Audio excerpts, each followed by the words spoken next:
Ne bouge pas, dit le petit garçon, aussi calme qu'un maître nageur. Vous êtes sur le point de perdre votre anniversaire. L'homme a claqué la porte du café si fort qu'il a fait trembler les fenêtres. Le courant a vacillé. Le cupcake de Claire Whitmore, une petite bougie brillant comme une étoile tenace, a dérapé sur la table et s'est renversé. La plaque a commencé à glisser vers le bord. Un garçon vêtu d'un imperméable jaune s'est précipité et l'a attrapé à deux mains. La bougie crépitait, mais restait allumée. Son père était un pas derrière lui, les cheveux humides et la veste dégoulinant de la tempête. Il posa une main sur l'épaule du garçon. Noé, dit-il, un avertissement adouci par un sourire. Demandez avant de sauver le gâteau d'un inconnu. Le garçon leva les yeux vers Claire avec le sérieux d'un enfant de 6 ans. Puis-je sauver ton anniversaire? Claire cligna des yeux. Elle n'a pas reconnu sa voix quand elle est revenue. Oui, s'il vous plaît. Noé remit l'assiette en sécurité, puis redressa la bougie avec la précision minutieuse d'un chirurgien. Il jeta un coup d'œil à son père en quête d'approbation. L'homme aux larges épaules et aux mains calleuses fit un petit signe de tête. Merci, dit Claire. C'était comme une confession.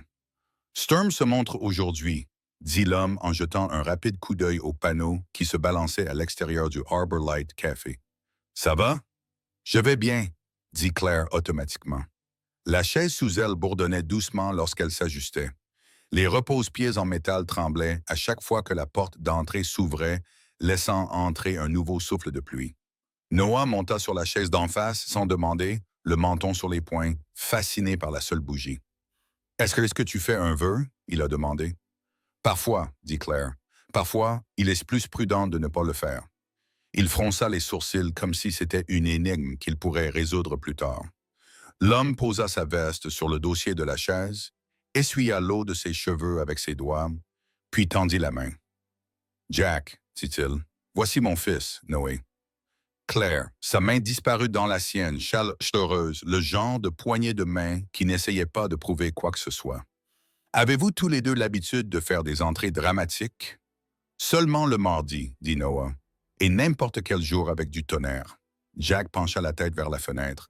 Le courant pourrait être coupé. « Ça te dérange si on partage la table jusqu'à ce que ça se calme? »« Nous ne vous gênerons pas. »« C'est ta tempête, dit Claire en désignant les chaises vides. »« C'est gagné. » Le café s'était éclairci à mesure que le ciel s'assombrissait. Et Elena derrière le comptoir, les cheveux argentés coiffés en chignons désordonnés, les manches retroussées jusqu'au coude, les observait avec ce regard doux et entendu des gens qui nourrissaient des quartiers entiers à chaque saison de leur vie. Jack se glissa sur le siège à côté de Noah. S'il avait remarqué la chaise sur laquelle Claire était assise, en noir mat élégant, conçu pour la vitesse et l'indépendance, il ne l'avait pas montré. Il prit simplement une serviette et essuya délicatement l'eau qui avait éclaboussé la table. « Tu gardes la bougie? » il a demandé. « Cela semble têtu, » a déclaré Claire. « Les bougies tenaces font les meilleurs vœux. » Noé se pencha plus près et murmura.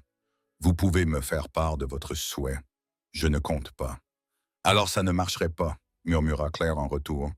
Il accepta d'un hochement de tête sage. Dehors, le ciel s'ouvrit en deux. La pluie tombait en billets. Elena arriva avec 3 tasses qui soufflèrent de la vapeur dans la pièce froide. « Règlement de la maison, dit-elle. Le café Storm est gratuit si vous êtes assis près des fenêtres. Paiement de risque. »« Généreux, dit Jack. »« Pratique, répondit Elena. Ça empêche les gens de se précipiter dans la circulation. » Claire serra la tasse dans ses mains. Une chaleur monta dans ses paumes, comme du courage. Elle croisa le regard d'Elena. La femme sourit. Elle reconnut la femme seule près de la fenêtre. À la même époque l'année dernière et l'année d'avant, mais sans pitié. Elena savait qu'il ne fallait pas se laisser apitoyer. Alors Jack dit, doucement, discrètement, « Que fait-on pour un anniversaire sous la tempête? » Claire souffla sur son café. Apparemment, elle engage une petite équipe de secours. Noah se redressa, la poitrine bombée. « On travaille pour des pourboires. Seulement des parts de gâteau, c'est noté. » Claire regarda Jack. « Tu es d'ici? » « Assez près, dit-il. L'atelier est à 15 minutes de là. On construit des choses, des tables, des berceaux, une étagère de bateau de temps en temps quand je me la pète. Le comptoir d'Elena, ajouta Noah.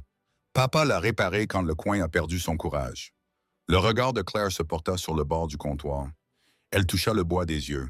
Le grain était une rivière, le coin sans couture. C'est toi qui as fait ça? Jack haussa les épaules. J'écoutais le bois jusqu'à ce qu'il me dise ce qu'il voulait. C'est une phrase que Claire prononça, surprise et plaisir, réchauffant les mots. C'est aussi vrai. Ses yeux avaient la patience d'un artisan, le genre qui voit la forme à l'intérieur du brut. Tu as une phrase? Demanda Noah à Claire. Une phrase qu'elle répéta comme une phrase qui fait dire aux gens « wow » et qui les fait réfléchir. Toute la journée. Papa en a plein, je les collectionne. Claire réfléchit. Elle n'avait rien collectionné ces derniers temps, si ce n'est des raisons de ne pas être déçue. Avant, je le faisais, dit-elle finalement. Avant, je disais, ne résiste pas à l'eau, apprends à la maîtriser. Les sourcils de Noah se haussèrent. C'est bien, dit-il solennellement. C'est mal. Jack observa son intérêt spontané. Nageur, demanda-t-il. Était, dit Claire, et il souffla la bougie avant que l'orage ne le fasse. La fine fumée s'éleva comme une petite prière intime. Le silence s'installa sur la table, ni pesant, ni gênant, juste le genre de pause qui permet à la vérité de reprendre son souffle. Claire caressa le bord de sa tasse. Elle ne devait rien à ces inconnus. Et pourtant, c'est difficile de célébrer seul, dit Jack doucement, comme s'il avait trouvé sa pensée et l'avait posée sur la table pour qu'elle l'examine sans honte. Elle a presque souri. C'est encore une de tes répliques? C'est un fait, a-t-il déclaré. Les faits sont amicaux. Des éclairs ont perlé le ciel, le café s'est éteint, les lumières se sont stabilisées. Helena a déclenché un disjoncteur à l'arrière avec la confiance d'un capitaine de navire. Noé leva la main comme un étudiant. « Pouvons-nous chanter ?» Il a demandé à Helena qui a levé un sourcil qui a dit « Dans mon café, les poissons rouges chantent s'ils le veulent », mais doucement il a promis en se tournant déjà vers Claire. « Je suis peut-être un peu créatif. » Les créatifs ont encouragé Helena à appeler Noah et à s'éclaircir la gorge, sérieux. La gorge, sérieux, comme un enfant de cœur. Le baryton de Jack s'est joint à la mélodie imprévisible de Noah pour la stabiliser.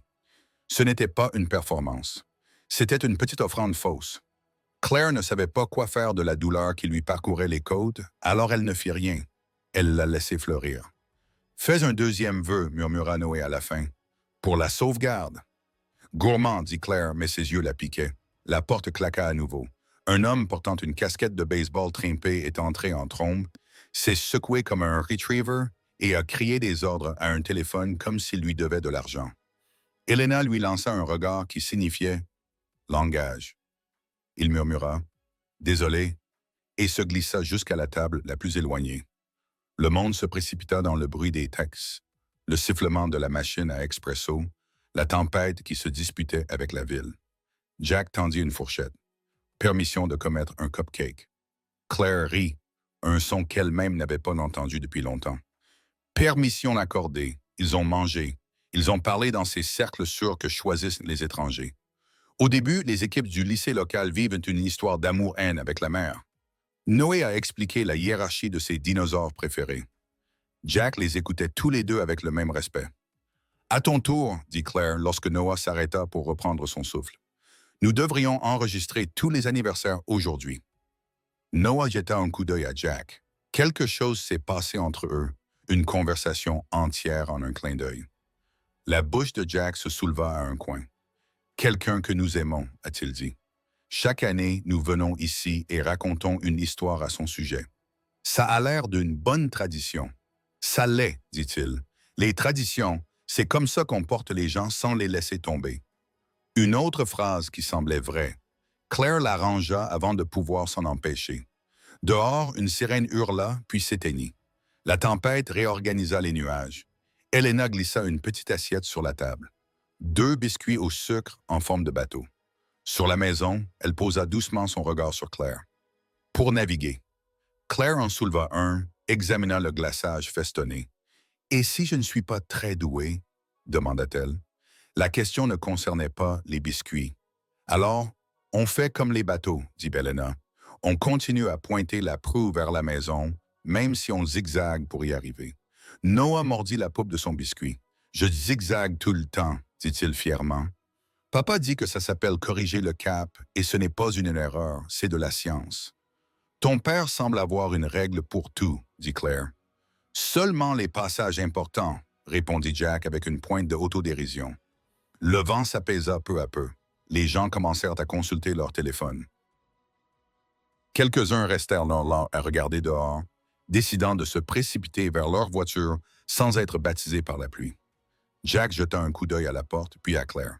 « On peut t'accompagner jusqu'à ta voiture, proposa-t-il, sans présumer, sans insister. « Je n'en ai pas aujourd'hui, dit Claire. J'avais besoin de marcher. » Elle laissa le mot reposer, lui permettre d'entendre ce qu'il signifiait pour elle. Marcher. Jack hocha la tête. Ensuite, on restera assis jusqu'à ce que le trottoir cesse de nager. Noah désigna le cupcake de Claire. « Tu ne nous as pas fait part de ton vœu, dit-il. « Je te l'ai dit, dit-elle. Ça ne marchera pas si je le fais. Peut-être que c'est déjà fait, dit-il simplement. Parfois, les vœux s'insinuent avant qu'on les prononce à voix haute. Jack laissa échapper un soupir qui aurait pu être un rire. « Il a 6 ans, dit-il. Il se croit 80. »« J'aime bien 80, dit Noah. Les octogénaires disent ce qu'ils pensent. » Claire déglutit, la gorge serrée. « J'aime bien Wad 2. » La pluie se raréfia jusqu'à devenir un murmure régulier. Le café s'éclaircit d'1 centimètre. Quelque part au fond du bâtiment, le chauffage se mit en marche avec un bruit sourd rassurant. La vie continuait, ce qui était une sorte de miracle. Jack regarda sa montre et se leva pour remplir leur verre d'eau. Claire observa ses mains. Elles étaient une bête, comme on pique des objets utiles, comme des ingénieurs marqués par une seconde chance. Il revint et elle se surprit elle-même. « Jack, dit-elle, puis s'arrêta. Elle n'invitait personne. Elle était la forteresse, les douves et le pont-levis levé. Il attendit patiemment. « Merci, dit-elle finalement, d'avoir traité une inconnue comme si elle ne l'était pas. » Il hocha la tête une fois. « Tu ne te sentais pas étrangère. » Noah tapota la table 2 fois. Un petit tambour excité. « Papa dit que certaines personnes sont familières la première fois qu'on les rencontre, » l'informa-t-il, comme une chanson qu'on a oubliée. Le sourire de Claire vacilla. « Ton père dit beaucoup de bonnes choses, pas toutes à la fois, » dit Jack. Où il était épuisé. La tempête gronda une dernière fois, insatisfaite de sa perte. Puis le ciel s'éclaircit, hésitant après la dispute. Les gens enfilèrent leurs manteaux, les chaises raclèrent. Le café commença son lent retour à la normale. « On dirait que nos fenêtres se ferment, » dit Jack. « On devrait laisser Elena se reposer avant que la foule ne revienne furtivement. » Elena renifla. « Vous 3, vous pouvez vous enraciner, » dit-elle, mais son regard glissa vers la porte où une silhouette avait posé un élégant parapluie. L'impatience transparaissait dans sa mâchoire. Il scruta la pièce d'un air dédaigneux, puis passa à autre chose. Il ne vit pas Claire. Jack suivit le regard de Claire vers la fenêtre. « Ami » demanda-t-il. « Quelque chose comme ça, » dit Claire, et sa voix était devenue plus faible maintenant, comme quand le monde extérieur se souvenait d'elle. Jack ne chercha pas, il glissa l'assiette vers Noah. Encore une bouchée avant la route. Noah obéit joyeusement. Puis il fouilla dans sa poche et plaça un autocollant en forme de dinosaure tordu sur la table. Devant Claire. « Pour la chance, dit-il. La chance aime qu'on lui dise où aller. »« Je m'en souviendrai, » dit Claire en glissant l'autocollant dans son portefeuille comme si c'était important. Ils se levèrent. Le pouvoir tenait bon. La cloche au-dessus de la porte sonna, quelqu'un partant, et le froid leva la tête pour regarder à l'intérieur. Jack enfila sa veste, puis hésita. « On est là le mardi, d'habitude, » dit-il nonchalamment, comme on laisse la lumière allumée sur le porche sans prévenir. « Tempête ou pas? » La main de Claire plana au-dessus de l'assiette à cupcakes, puis retourna à la roue de son fauteuil. « C'est noté, » dit-elle. « À plus, Claire. »« Gazouilla Noah. »« À plus, Noah, » répondit-elle. « Merci d'avoir sauvé mon anniversaire. » Dehors, la pluie se transforma en brume. Jack poussa la porte pour son fils, puis se retourna. L'espace d'un instant, Claire croisa son regard. Il y avait des pièces entières derrière eux, verrouillées et poussiéreuses, certes, mais quelques fenêtres étaient entr'ouvertes. La cloche sonna. Une fois de plus, la porte se referma. Claire resta assise un moment de plus, la mèche de la bougie formant une fine mèche noire. Elena s'appuya sur le comptoir. « Tu vas rester assise ici à attendre la prochaine tempête ?» demanda-t-elle, douce mais sans complaisance. « Ou vas-tu créer ton propre temps ?» Claire enleva une miette de l'assiette. « Peut-être, » dit-elle, surprise par le mot. Peut-être que j'apprendrai à porter un parapluie. Bon début, dit Helena. Les parapluies, c'est juste du courage portable. Claire tourna la chaise vers la porte. Les moteurs ronronnèrent. Le monde au-delà de la vitre était propre et l'attendait. En sortant, elle jeta un coup d'œil au coin du comptoir, celui qui avait perdu son courage et avait été réparé. Elle le toucha du bout des doigts. C'était comme une promesse qu'on pouvait tenir. La tempête n'était plus seulement la météo. C'était une pièce que tout le monde devait partager. Dehors, Main Street sifflait sous l'averse, les phares se brouillaient et entraînaient. Les Gaulois roulaient en bas comme des bouts de papier déchirés. À l'intérieur, la lumière du port embuait les vitres. Les gens, à la vapeur du café, se groupaient en îlots autour de leur table, parlant plus bas que d'habitude, comme si le tonnerre avait droit aux voix fortes. Claire était assise à sa place, la bougie éteinte, enfouie dans une serviette comme un secret. Jack et Noah étaient revenus avec un plateau, 2 bols de soupe qu'Helena avait pressés dessus. Vous pouvez discuter avec moi, mais je ne vous écouterai pas. Et une assiette remplie de biscuits soda qui ressemblaient à de minuscules promesses concrètes. Considère ça comme une trêve de tempête, dit Jack en posant le bol devant elle. Personne ne part le ventre vide. Claire sourit. C'est une règle de l'atelier de menuiserie. C'est une règle de la table de cuisine, dit-il en le meilleur gouvernement que j'ai jamais connu. Noah trempa un biscuit avec une précision scientifique. Papa dit que la soupe est un câlin qu'on peut manger. Appela Helena de derrière le comptoir sans lever les yeux. Ton père a plus de proverbes que les anciens. Elle se rattrapa, leva les yeux au ciel, puis une bibliothécaire. Jack leva sa cuillère comme un toast. Au bibliothécaire, il dit « Et ceux qui regardent les tempêtes et décident de les nourrir, eux, ils mangeaient, et le silence entre eux était bon, celui qui dit que personne ne vous bouscule. » Sur le mur d'en face, une photographie noir et blanc encadrée de Harbor Light dans les années 1970 les observait avec une patience granuleuse. La mère d'Helena, sur le tablier du perron, avait les cheveux noués dans un foulard, une file de pêcheurs attendant leur tourte. Noah suivit le regard de Claire. « C'est mademoiselle Helena quand elle est enfant », annonça-t-il avec autorité. Helena rit depuis la caisse. « C'est ma mère », corrigea-t-elle. « Qui pourrait me dire d'arrêter de bouder en 3 langues d'un seul regard? »« Elle t'a appris la règle du libre et de la tempête », demanda Jack. « Elle m'a appris la règle du « les gens passent avant tout », dit Helena. « La tempête me donne juste une excuse. » Claire laissa reposer la cuillère. Elle n'avait pas l'habitude d'être incluse dans la chorégraphie de ceux qui prenaient sa place à la table au lieu de la marge. Elle observa les mains de Jack qui les réchauffaient autour de son bol. Ses jointures étaient interraflées, une fine cicatrice blanche en biais à la base de son pouce. Des mains qui avaient mesuré 2 fois et coupé 1 fois. Des mains qui croyaient au 2e passe. « Quel bois préfères-tu » demanda-t-elle, surprise d'elle-même. La question, aussi simple soit-elle, était comme ouvrir une fenêtre. « Quiconque dit la vérité, dit-il. Des cerises honnêtes.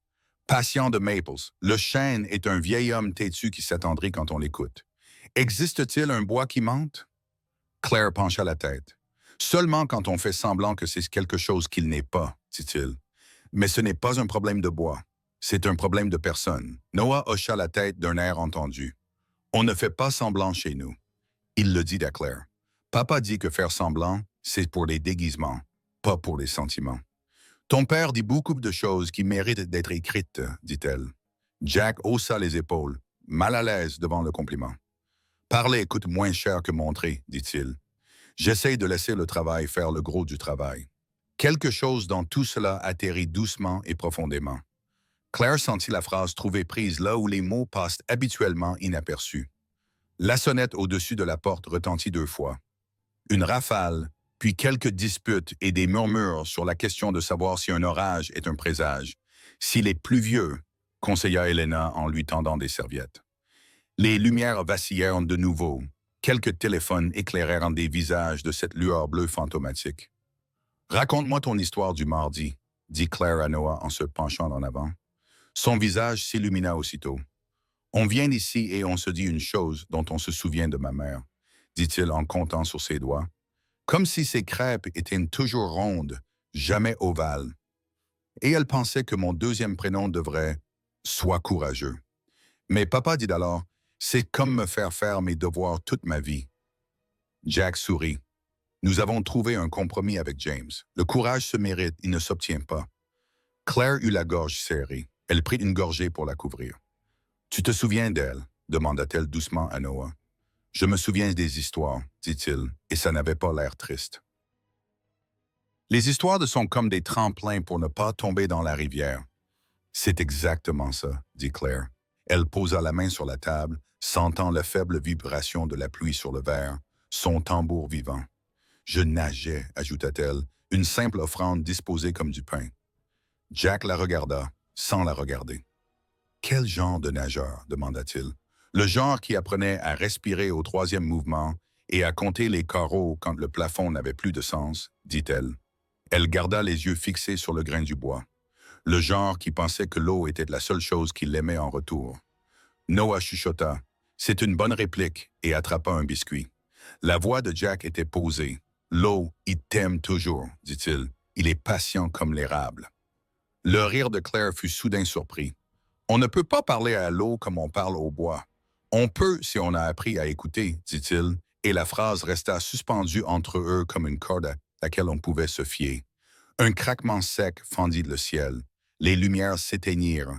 Des halètements fusèrent dans le café, puis le silence. Dans la pénombre des téléphones apparurent de petites phares. La voix d'Elena flotta au fond. « Pas de panique, mes chéris.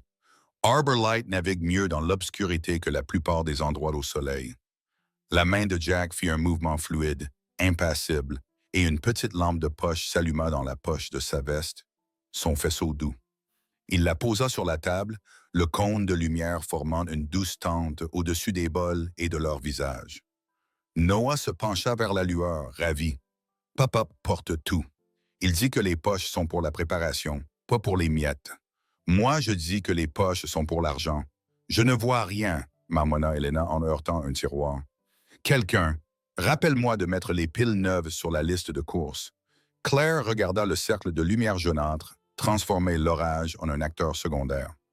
Elle eut soudain l'impression de camper dans un jardin, en sécurité, conspiratrice, une petite rébellion contre la panique.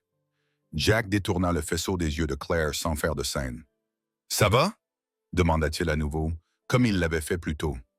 Seulement, maintenant, cela signifiait dans le noir, dans le bruit, de la même manière qu'une panne de courant soudaine peut faire basculer un corps là où il ne s'attendait pas. « D'accord, dit-elle, et elle réalisa qu'elle le pensait. Son fauteuil bourdonnait doucement sous elle comme un chat. Elle ajusta le joystick dans sa paume, une vérification habituelle. La batterie était parfaitement fonctionnelle. Certains s'éteignent. Noah dit confidentiellement. « Je ne sais pas où sont les chaises. » Il rit. C'est déraisonnablement réconfortant.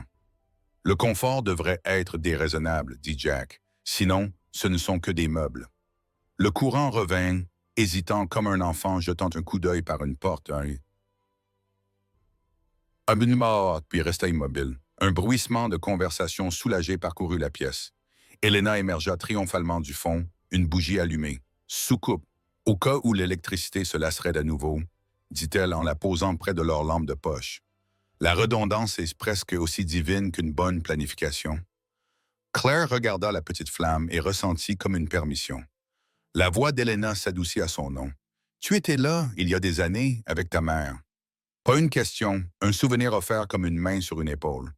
Tu étais assise au même endroit quand la pluie est tombée de travers. Le souffle de Claire s'échappa dans un petit « Oh, la photo au mur, le tablier, la ligne de pêcheur. » Tu as une bonne mémoire, dit-elle. J'ai un long comptoir, dit Elena. Ça empêche les moments des gens de glisser. Claire déglutit. Sa mère aimait les petits endroits qui ressemblaient à de grands cœurs. Elle le disait souvent d'une voix qui sentait le citron et le sel marin. Certaines pièces sont faites pour vous garder l'eau sec. Certaines pièces sont faites pour vous garder. Jack ne combla pas le silence. Il le laissa vivre. Noah tapota un rythme avec sa cuillère, puis, sentant quelque chose qu'il ne pouvait nommer, mais qu'il comprenait, posa la cuillère et il croisa les mains. « Tu as besoin de calme ?» demanda Jack au bout d'un moment. « Mon atelier est doué pour ça. »« Le bois n'aime pas crier, » gloussa Elena. « Le bois pardonne, comme les gens, mais il préfère la douceur. » Claire fit tourner la bougie du bout des doigts, une douce chaleur comme une pulsation. « Je vais peut-être voir votre boutique, » s'entendit-elle dire. Si vous n'êtes pas débordé par le sauvetage de meubles en détresse, on peut toujours sauver un coin de rue qui a oublié le courage, dit Jack. Son sourire n'avait rien d'un vendeur rusé. Il était tout simplement vrai. Le tonnerre se retira en murmurant, la pluie se formant en lignes plus fines et plus régulières. Les gens se levèrent, secouaient leur parapluie, donnaient leur verdict météorologique commun.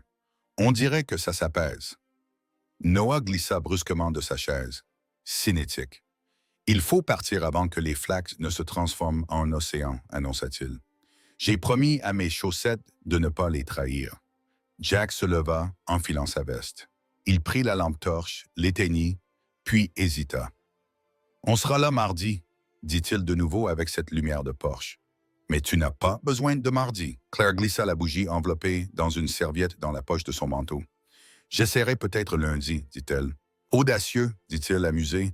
Les lundis ne voient pas beaucoup de héros, alors ils ne me verront pas venir. Noah leva solennellement le pouce. Héros sournois, approuva-t-il. À la porte, Jack s'arrêta la main sur la poignée. Il retourna la phrase douce comme la pluie. Une dernière chose, dit-il. Si le monde essaye de te bousculer, ne te laisse pas faire. La bonne chose se construit avec du temps patient. Elle ne se fiait pas à sa voix, alors elle hocha la tête.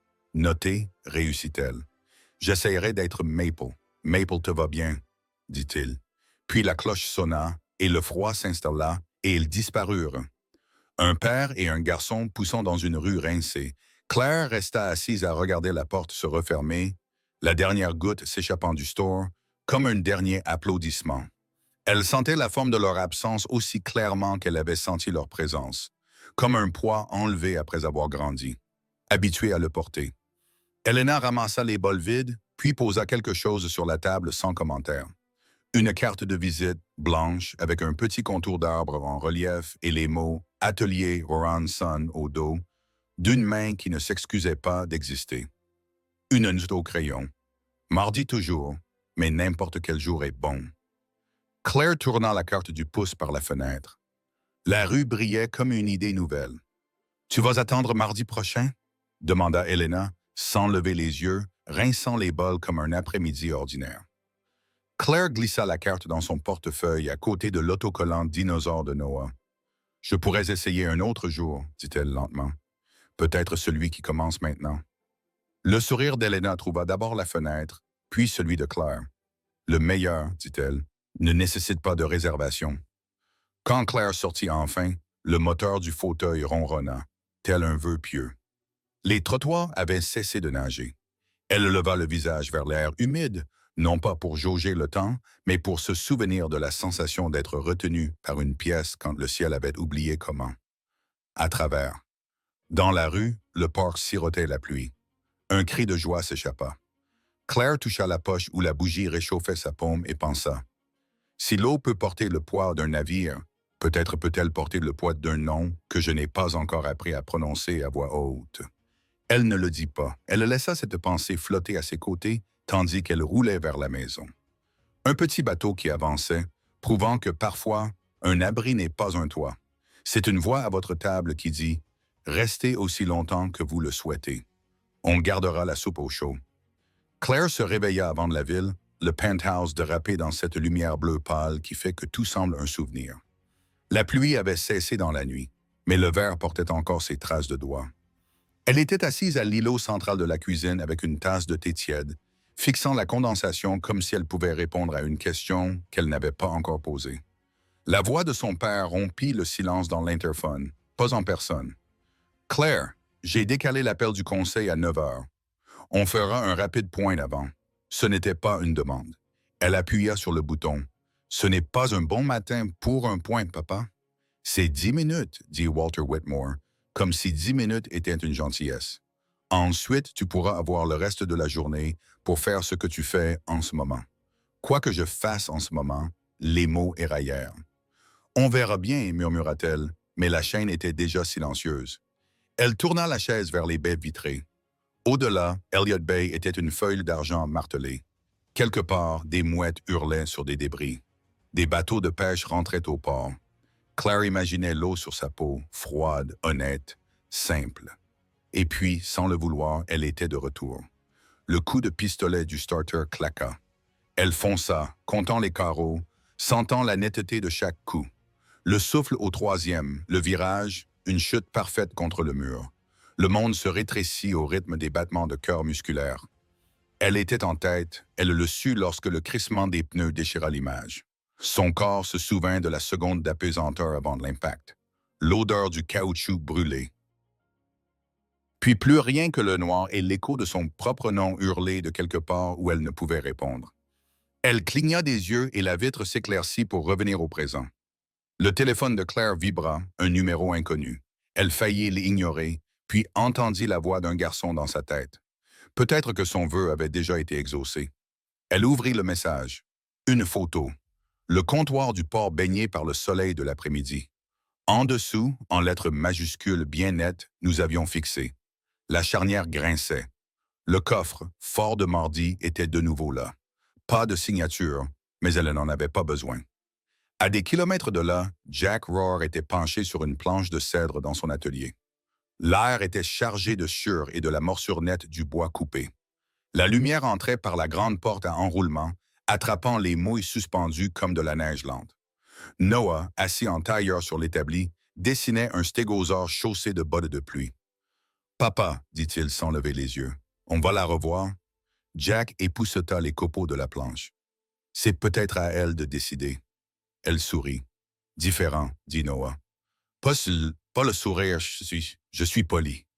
La vraie. » La bouche de Jack se courba juste assez pour compter. Les vrais sont rares. Noah se pencha vers son dessin. On devrait l'aider à le garder. Jack ne répondit pas tout de suite. Il caressa le bord du cèdre, l'outil murmurant. « Parfois, mon petit, la meilleure aide est de laisser les gens entrer seuls. »« Elle ne marche pas, » dit Noah d'un ton simple. Jack leva les yeux, en saisit le poids innocent. « Alors peut-être que la meilleure aide est de s'assurer que les routes soient dégagées. » Ce samedi-là, la route fut dégagée. Claire franchit les portes ouvertes de l'atelier de Rawlinson, l'odeur du pain coupé et du vernis l'enveloppant comme un accueil qu'elle ignorait avoir attendu. Noah la remarqua en premier. « Tu es venu? » Il courut sur ses bottes de pluie dépareillées et lui tendit une feuille de papier. « Je t'ai fait ça. C'est nous au café, mais la bougie est une fusée. » Elle observa la fusée tordue avec sa traînée de fumée de confetti. « Je l'adore, dit-elle. C'est une bien meilleure bougie. » Jack émergea de derrière une table à moitié construite. « Je ne t'attendais pas un samedi. Je voulais voir où se cachent les coins. Souviens-toi d'être courageux, dit-elle, les commissures des lèvres esquissant un sourire. Il s'essuya les mains sur un chiffon. « Viens alors !»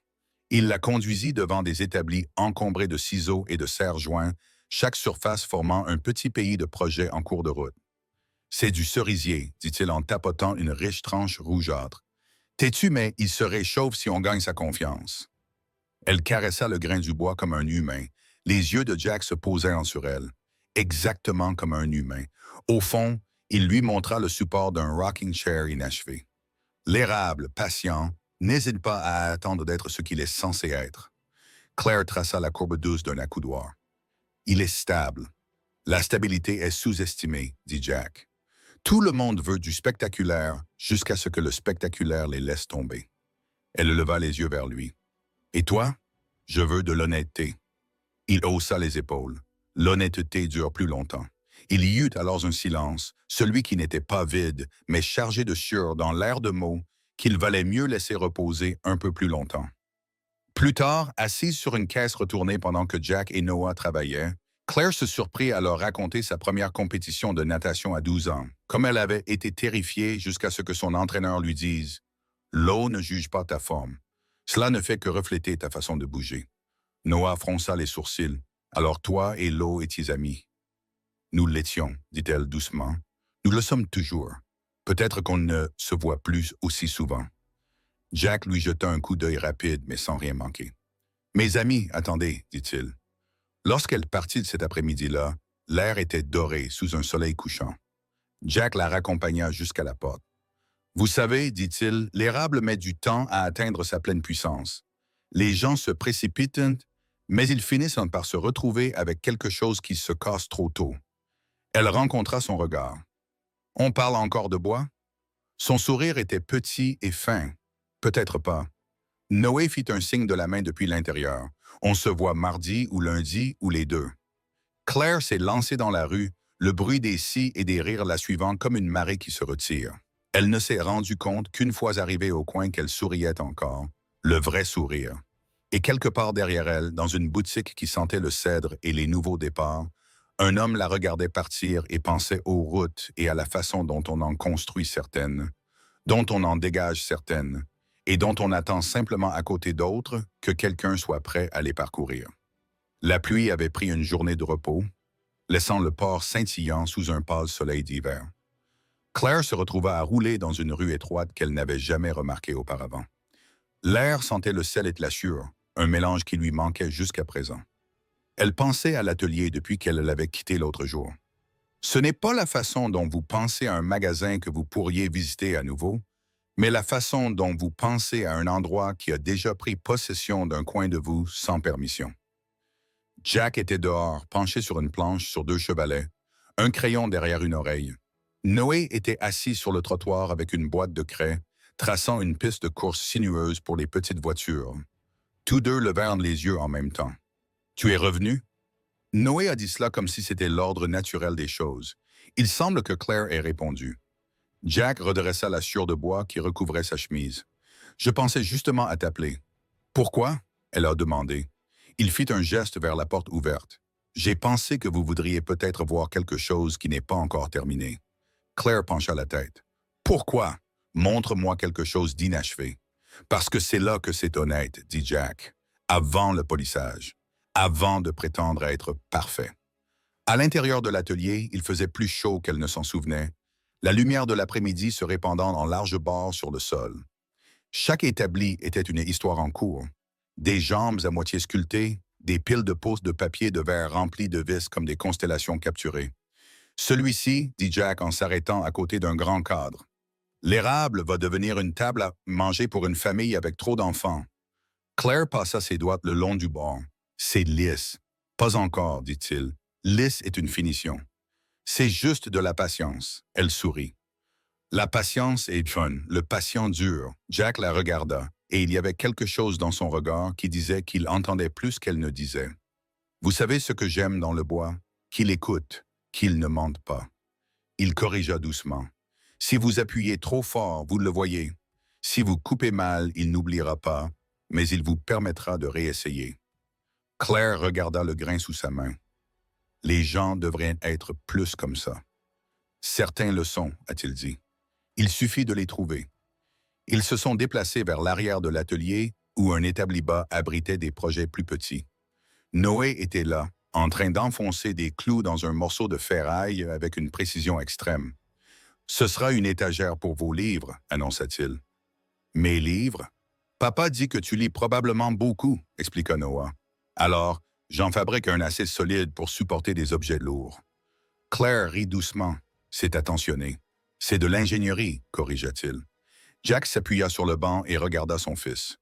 Vous seriez surpris de voir à quel point la vie consiste simplement à s'assurer que les étagères peuvent contenir ce que les gens vous donnent. Claire croisa son regard, quelque chose de chaud et d'inquiétant se remuant dans sa poitrine. Après un moment, Jack s'essuya les mains et fit un signe de tête vers la grande porte coulissante à l'arrière. « Vous voulez voir le ruisseau? Est-ce que cela fait partie de la visite? »« Cela fait partie de la boutique, » dit-il. « Nous construisons avec ce que nous comprenons, et l'eau me garde honnête, ils sont sortis. » Jack promène Claire dans une petite clairière où une passerelle en bois enjambe un ruisseau étroit. L'eau murmurait contre les rochers, transportant la faible odeur de pain venue de quelque part en amont. Jack posa ses mains sur la balustrade. « Quand ma femme est morte, je venais ici tous les soirs. Peu importe l'heure, le pont n'a pas répondu. Il ne m'a pas dit que tout irait bien. Cela reste ainsi, et parfois cela suffit. » Claire regarda le grain usé sous ses paumes. « Je crois que j'attendais que quelqu'un reste, » dit-elle doucement. Jack lui jeta un coup d'œil, mais ne répondit pas tout de suite. « Rester demande du travail, » dit-il finalement. « Mais certaines choses valent la peine d'être entretenues. » Sur le chemin du retour, Claire s'arrêta devant une armoire à moitié terminée. « Que se passe-t-il si vous faites une erreur? » Jack prit un ciseau et passa son pouce le long du bord. « Ça dépend. Certaines erreurs sont poncées, d'autres corrigées, et d'autres ont encore laissées en l'état, car la pièce ne serait pas elle-même sans elle. C'est pardonné, dit-elle. C'est réaliste, a-t-il répondu. La perfection est un endroit solitaire. Quand il fut temps de partir, Jack la raccompagna jusqu'à la porte.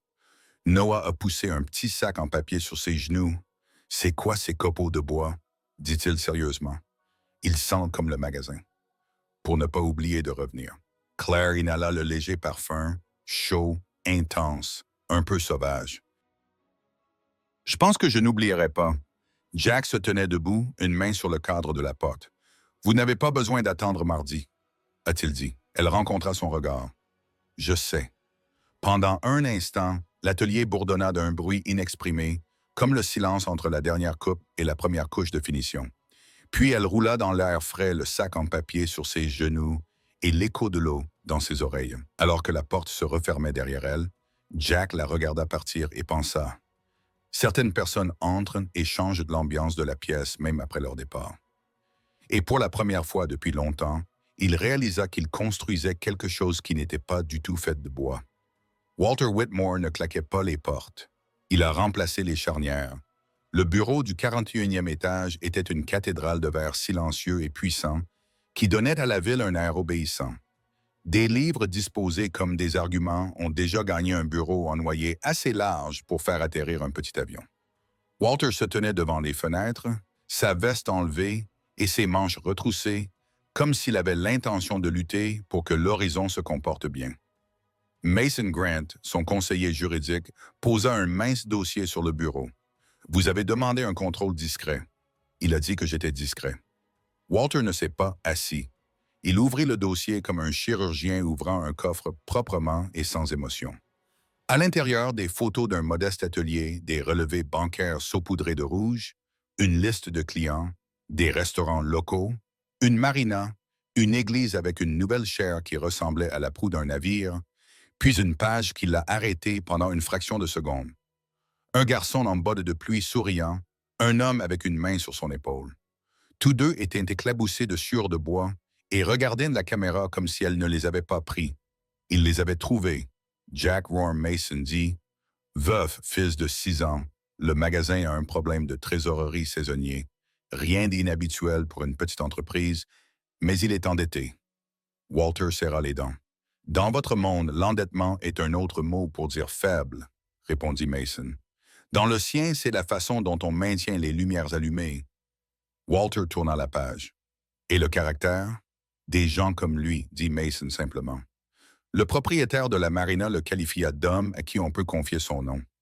Le trésorier de l'église dit « S'il dit qu'il viendra, il viendra. » Elena Torres, la propriétaire du café, dit « Walter ferma le dossier. « Je ne vous paie pas pour des témoignages. »« Non, » dit Mason d'un ton neutre. « Vous me payez pour la vérité. » C'est la vérité. Le regard de Walter se posa à nouveau sur la photo, la main du garçon enfouie dans celle de son père. « Qu'est-ce qu'il fait avec ma fille? » demanda Mason. Il construisait une étagère avec l'enfant, buvait du café, riait. La bouche de Walter se pinça. « Elle ne répondra pas à mes dîners, à mes appels, à mes demandes d'agenda, mais elle rira avec un menuisier. » Mason soutint son regard. « Je crois qu'elle rit intérieurement, monsieur. » Il ne s'est tout simplement pas mis en travers de son chemin.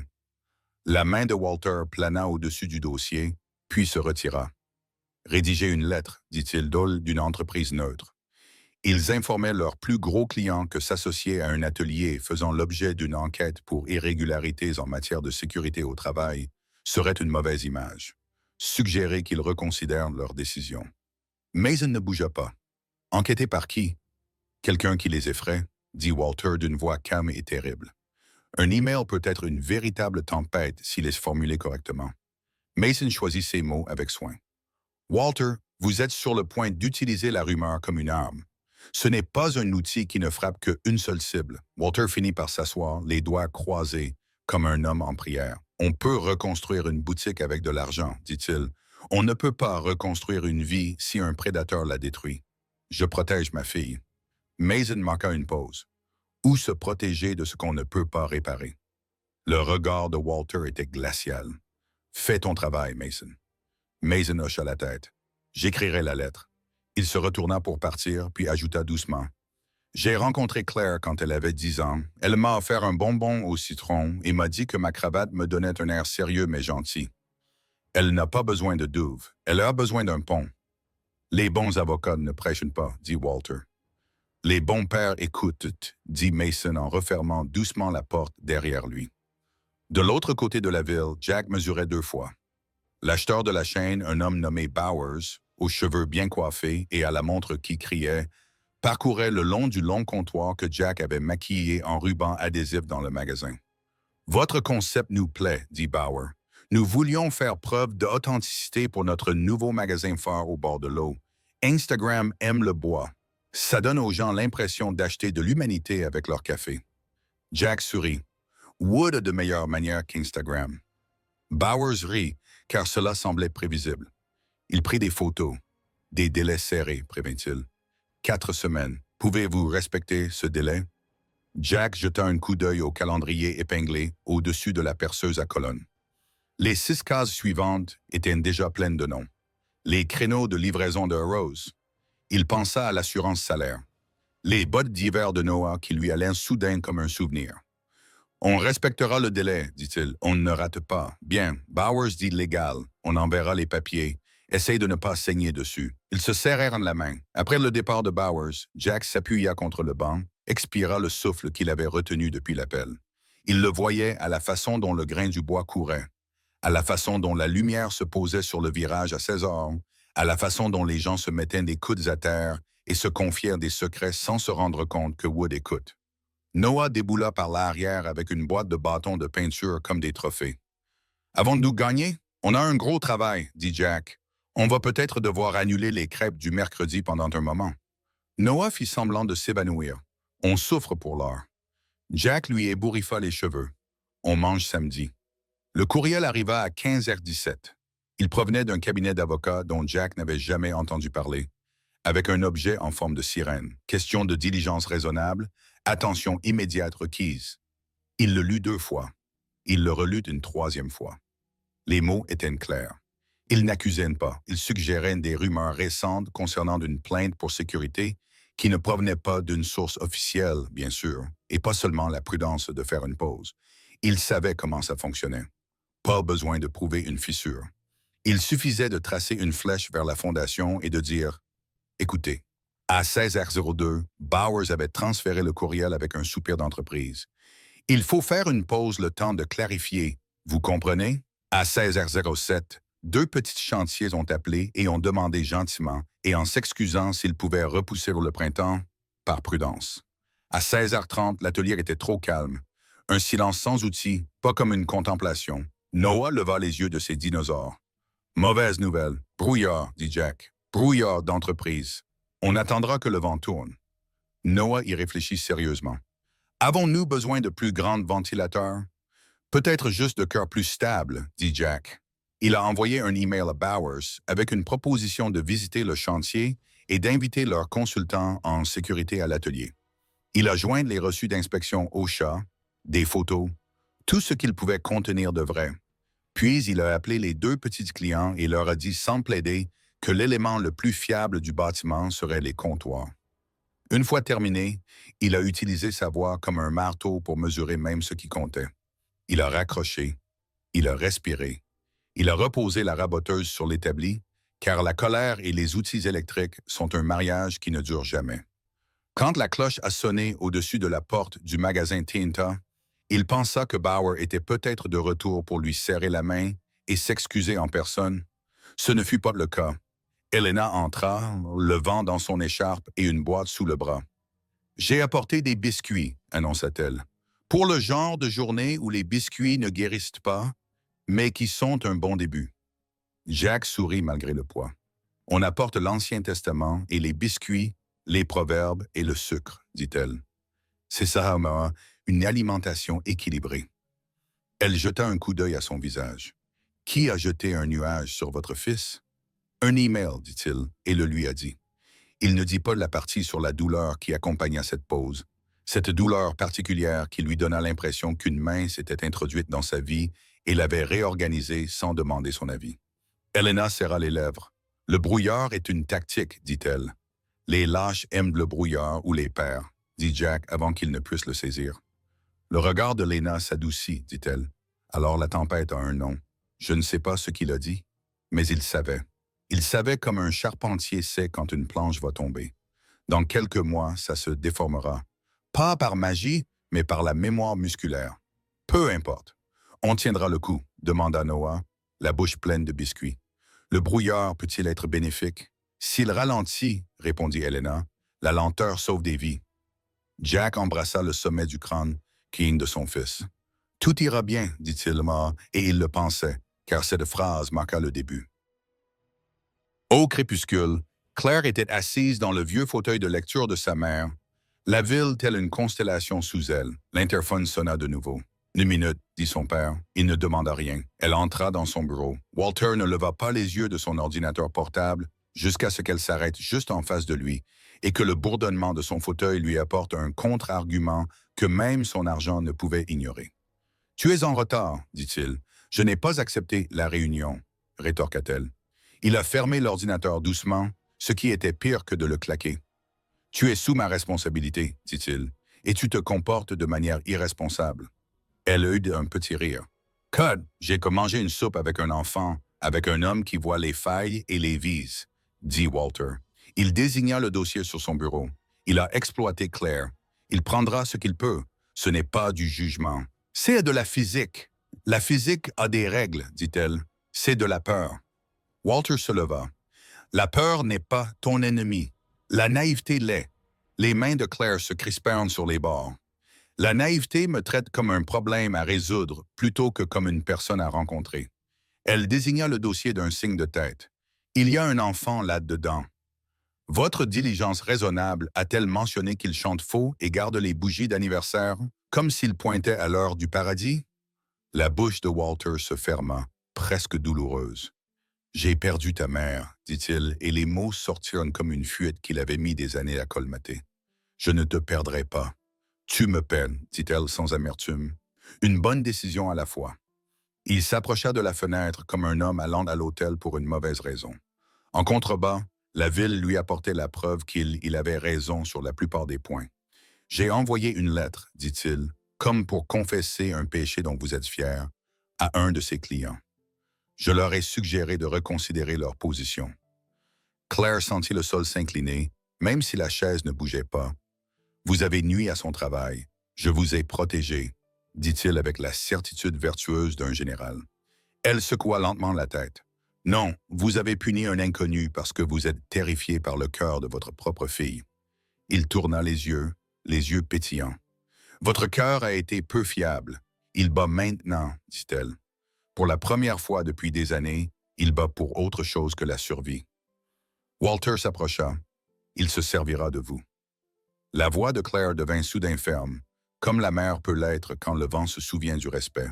« Je ne suis pas de verre, dit-elle. Je suis d'eau. Les eaux se brisent et les hommes sont plus forts. » Ils restèrent dans un silence qui avait attendu 4 ans pour parler. Walter leva la main. Il ne la toucha pas. « Tu es mon unique enfant, dit-il. Je ne peux pas. » Il ferma les yeux et les rouvrit, résolu. « Si vous continuez, je supprimerai la tentation. Il n'aura plus de clients à courtiser. Il apprendra à vous laisser tranquille. » Claire pensa à l'autocollant de Noah dans son portefeuille. Le dinosaure légèrement tordu et totalement sûr de lui. Elle pensa à un pont sur un ruisseau en hiver et à un homme qui disait « Rester, c'est du travail. » Quelque chose en elle, là de retenir son souffle, se transforma. « On ne construit pas un pont en inondant la rivière, papa, » dit-elle. « On noie les 2 rives. » Le visage de Walter était celui qu'il arborait lors des conférences téléphoniques des investisseurs, celui qui n'avait jamais perdu un vote. « J'appelle ça de la clémence, dit-il, parce que j'ai l'intention d'arrêter avant que cela ne devienne de la cruauté. » Les yeux de Claire piquèrent, non pas de larmes, mais d'une clarté qui blessa comme la vérité blesse. « Tu as l'intention de contrôler, dit-elle, parce que tu ne sais pas aimer. » Il tressaillit d'un léger mouvement pour un homme imposant. « Fais ce que tu penses devoir faire, dit-elle en tournant sa chaise. Mais ne le fais pas en mon nom. » Lorsqu'elle atteignit la porte, Walter dit doucement, presque pour lui-même, Tu me faisais confiance. Elle marqua une pause. Non, dit-elle, sans cruauté, ni même colère. J'avais peur de ne pas te faire confiance. Elle le laissa, lui et sa silhouette, dans le couloir. Elle sortit son téléphone. Le nom de Jack n'y figurait pas officiellement, mais le numéro de l'atelier défilait sur une carte qu'elle pouvait tracer du pouce. Son pouce planait. Elle n'appela pas. Pas encore. La fissure dans les fondations était là. On ne répare pas une fissure en faisant semblant qu'elle n'existe pas. On l'étudie. On écoute. On décide ce qu'il faut penser, ce qu'il faut réparer, ce qu'il faut laisser, car cela fait partie intégrante de la forme. Derrière elle, dans une pièce pleine de charnières qui ne grincent jamais, un père prépare un ultimatum.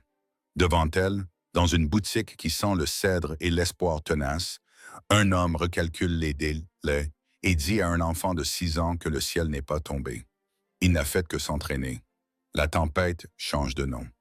Et Claire Storms avait appris à toujours faire son travail le plus honnêtement possible sur ce qui n'est pas conforme à la vérité. Le courriel arriva tard, mais le coup de fil arriva tôt. Jack était à l'atelier à 7 heures, le café tiède sur l'établi, la raboteuse à moitié réglée. La voix à l'autre bout du fil était celle de Bowers. Allô, acheteur de l'entreprise, comme s'il avait déjà décidé que la conversation était close avant même d'avoir commencé. Nous nous retirons, dit Bowers. Trop d'incertitudes. Je t'ai envoyé tous les documents que tu as demandés, Jack, répondit-il d'une voix calme mais ferme. Bowers soupira. Jack, je ne dis pas que c'est toi, mais on ne peut pas laisser notre comptoir phare s'enliser dans les rumeurs. Il est plus facile de choisir un autre constructeur que de lutter contre la fumée. Jack ravala la réplique qui voulait s'éteindre. Compris, dit-il, mais tu auras le comptoir que tu mérites. Après avoir raccroché, le silence était plus pesant que la poutre de cèdre posée contre le mur. Noah tapota l'intérieur depuis le coin cuisine qu'ils avaient transformé en espace de jeu. Mauvaise idée. Jack força un sourire. Quelqu'un décide simplement de ne pas vouloir de ce que nous faisons. Noah fronça les sourcils. Et puis, on fait mieux pour quelqu'un d'autre. Jack lui ébouriffa les cheveux. C'est un esprit. Mais au fond de lui, il savait que ce n'était pas si simple. De l'autre côté de la ville, Claire était assise dans le bureau de son père. C'était une pièce construite pour intimider, avec des murs lambrissés de noir, des étagères remplies de premières éditions, une vue qui réduisait les gens à des spécifications. Walter Whitmore se tenait près de la fenêtre, les mains jointes dans le dos comme un général sur le point de donner des ordres. « Vous avez passé du temps avec ce charpentier, dit-il. Ce n'était pas une question. »« J'ai Claire, » répondit-il d'un ton plus juste que sa posture. « Il est inférieur à toi, dit Walter, pas de valeur humaine. »« Si de valeur humaine, coupa Claire. Et c'est exactement ce que tu veux dire quand tu commences par pas de valeur humaine. » Walter lança un regard froid comme l'acier. « Il te coûtera plus cher que tu ne peux te le permettre. Ton nom, ta dignité, ta sécurité. Mon nom est à moi. Ma dignité est à moi, dit-elle doucement. Il s'approcha. « Claire, j'ai déjà fait en sorte que son plus gros contrat tombe à l'eau. Si tu ne coupes pas les ponts avec lui, je terminerai le travail. Plus de clients, plus de commandes. Je lui rendrai impossible de travailler dans cette ville. » Elle en eut le souffle coupé. « Tu gâcherais la vie d'un homme parce que tu as peur de mes choix. »« Je gâcherai la vie d'un homme, » dit Walter d'un ton neutre. Pour sauver la tienne, Claire se renversa dans son fauteuil. « Ce n'est pas une économie. C'est une mise en cage, et j'ai passé assez de temps derrière tes barreaux. » La mâchoire de Walter se serra. « Tu n'as pas les idées claires, non, » dit-elle, les yeux rivés sur les siens. « Je réfléchis par moi-même. » Ce soir-là, Claire tapa un message sur son téléphone. « Jack, je ne te vois plus. S'il te plaît, ne me contacte pas. Je suis désolé. » Son pouce planait. Sa poitrine lui faisait mal. Elle appuya sur « Envoyer ». Jack le lut 2 fois, puis une 3e. Noah était à la table en train de colorier. « De qui ça vient ?» demanda-t-il sans lever les yeux. Jack glissa le téléphone dans sa poche. Quelqu'un qui ne viendrait plus. Le garçon leva les yeux vers Claire, l'air perçant pour son âge. Jack ne répondit pas, mais c'était suffisant. Elle sourit différemment en nous voyant. Noah dit d'une voix faible. « De vrais sourires, on n'en a pas souvent. » Jack tendit la main et serra l'épaule de son fils. « Parfois, il faut partir. Ce n'est pas toujours à cause de toi. » Noah fronça les sourcils. Alors pourquoi as-tu cette impression?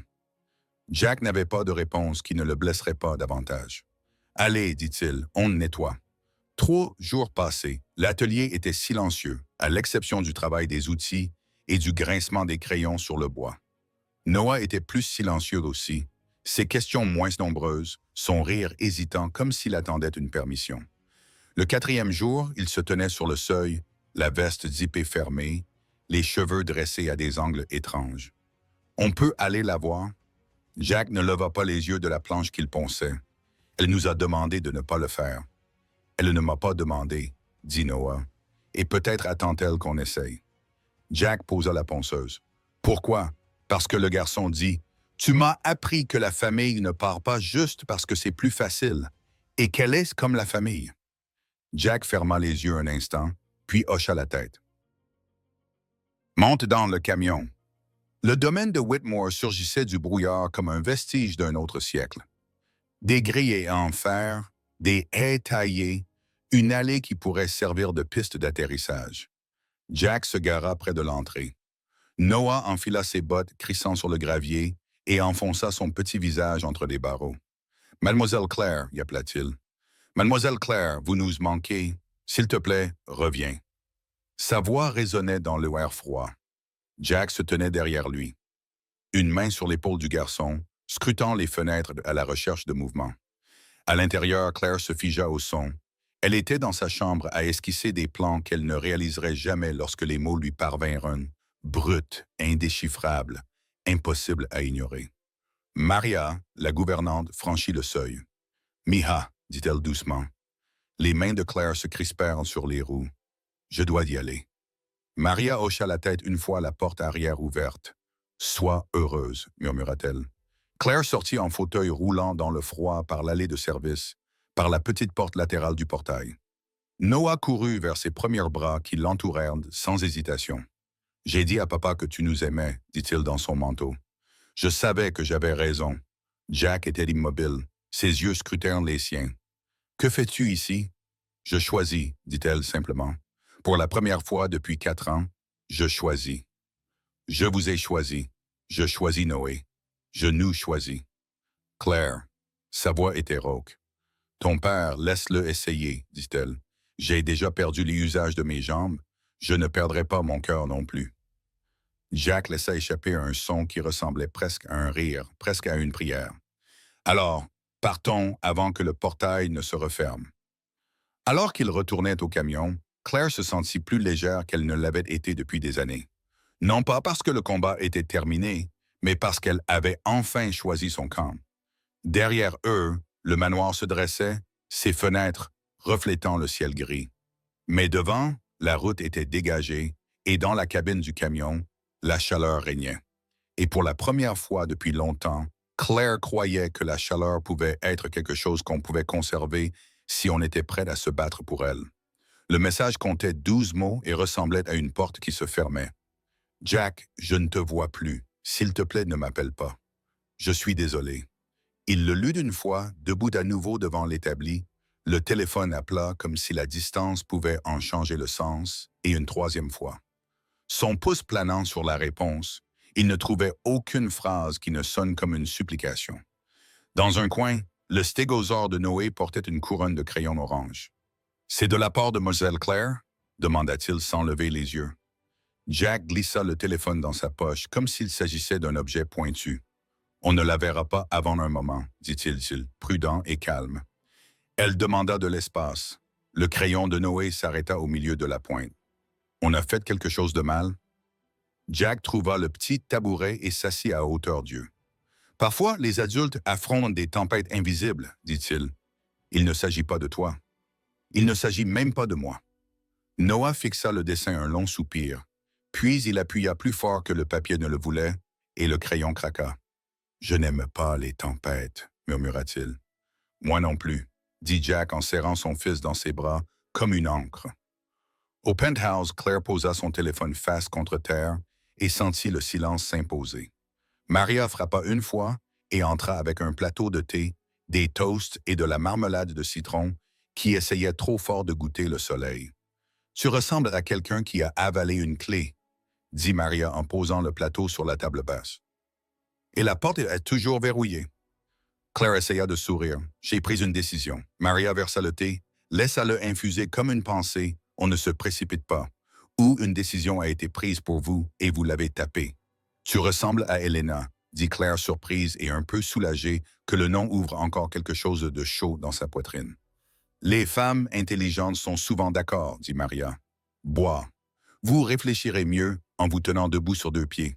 Elle a arrêté de grimacer au réflexe de tes pieds, sur ton terrain. C'est bon, Claire murmura. Ça me manque aussi de le dire. La main de Maria trouva l'épaule de Claire, une pression qui disait « Tu n'es pas fragile, tu es tenue ». Parfois, l'amour nécessite un détour, dit doucement Maria. Mais c'est en faisant des détours que là on voit les bons arbres. Claire regardait le lac de verre de la baie. Ce n'est pas un détour, mais plutôt une détention. Maria n'a pas discuté. Elle ajouta une cuillère supplémentaire de citron au thé et partit sans donner de leçon, ce qui était une sorte de leçon en soi. De l'autre côté du bureau, la voix de Walter était un métronome lointain lors d'une conférence téléphonique. Des mots comme acquisition, synergie et exécution se déplacent comme des meubles. Il n'a pas frappé quand il a fini. Il se tenait sur le seuil de la porte de Claire et annonçait une victoire que personne n'avait demandée. « C'est fait », dit-il. « Son plus gros contrat est parti. Les plus petits aussi. Il s'en ira tout seul. » Les mains de Claire se resserrèrent sur la tasse jusqu'à ce que la céramique ait besoin de chaleur dans ses paumes. « Tu ne t'es pas arrêté à la miséricorde. » Puis elle a dit, « Tu as aimé la sensation que ça a provoqué. » Le visage de Walter ne bougeait pas. « J'ai fait ce qu'il fallait faire. »« Non, dit-elle, tu as fait ce que tu sais faire. » Il est parti en murmurant vers 16 heures, avec Zurich, et la salle devint très grande. Claire prit une lente inspiration et ouvrit son carnet. Elle a écrit une ligne. « L'eau ne juge pas votre forme » et a laissé la phrase reposer comme une bougie. Lors de l'atelier, la journée s'est réorganisée en une sorte d'activité qui tente de distancer la douleur. Jack a aiguisé des ciseaux qui n'avaient pas besoin d'être aiguisés. Il a empilé les coupes par couleur. Il a rédigé un inventaire de vis. Elena est entrée à midi avec un sac en papier qui prétendait n'être que des sandwichs. « Visite à domicile, dit-elle, et on lui apporta du roast beef, un pot Mason de carottes marinées et 2 biscuits à l'avoine qui semblaient ne pouvoir arrêter une crise de larmes. Mange ou je te nourrirai comme un oiseau et tu ne t'en remettras jamais. » Jack a pris le sandwich. Elle a envoyé un texto, a-t-il dit, parce qu'Elena avait déjà lu la forme de la pièce et la façon dont ses épaules la portaient. Elena émit un petit bruit qui n'était pas de la pitié. Le genre court et pointu. Il hocha la tête et coupa net. « Ce qui est tranchant peut être stérile, dit Elena, mais ça fait quand même mal. » Noah jeta un coup d'œil autour de la perceuse à colonne. « Mademoiselle Elena. »« Oui, capitaine. Pourquoi les gens disent-ils au revoir s'ils ne le veulent pas? » Elena s'appuya sur l'établi comme s'il s'agissait d'un bar en train de fermer. « Parfois, ils essaient de protéger quelqu'un d'autre. » Noé cligna des yeux. « De quoi? » « D'une personne qui a oublié comment aimer son possédé, dit Elena, et ses yeux étaient gentils mais clairs. « D'une tempête avec un costume? » Noé réfléchit à cela puis retourna à son dessin. 1 minute plus tard, le papier s'est déchiré. Il fixait les joues déchirées et rougissantes de fureur qu'il ne comprenait pas. Puis il déchira soigneusement la page en 2 moitiés déchiquetées et la jeta à la poubelle. À la dernière seconde, il garda un morceau de la bougie fusée qu'il avait dessinée pour Claire et le plia dans sa poche. Jack regarda et porta une main à sa bouche parce que la paternité est l'art de retenir sa propre douleur pendant que son enfant apprend la forme de la sienne. « Mardi, il demandera à y aller, » dit doucement Elena. « Ne le faites pas attendre 1 semaine. » « Je lui ai promis. » Jack a dit que nous honorerions la demande. La bouche d'Elena s'adoucit, puis se pressa finement.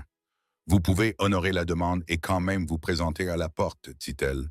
Il doit apprendre que l'amour ne se cache pas simplement parce qu'on lui dit d'aller se mettre dans un coin.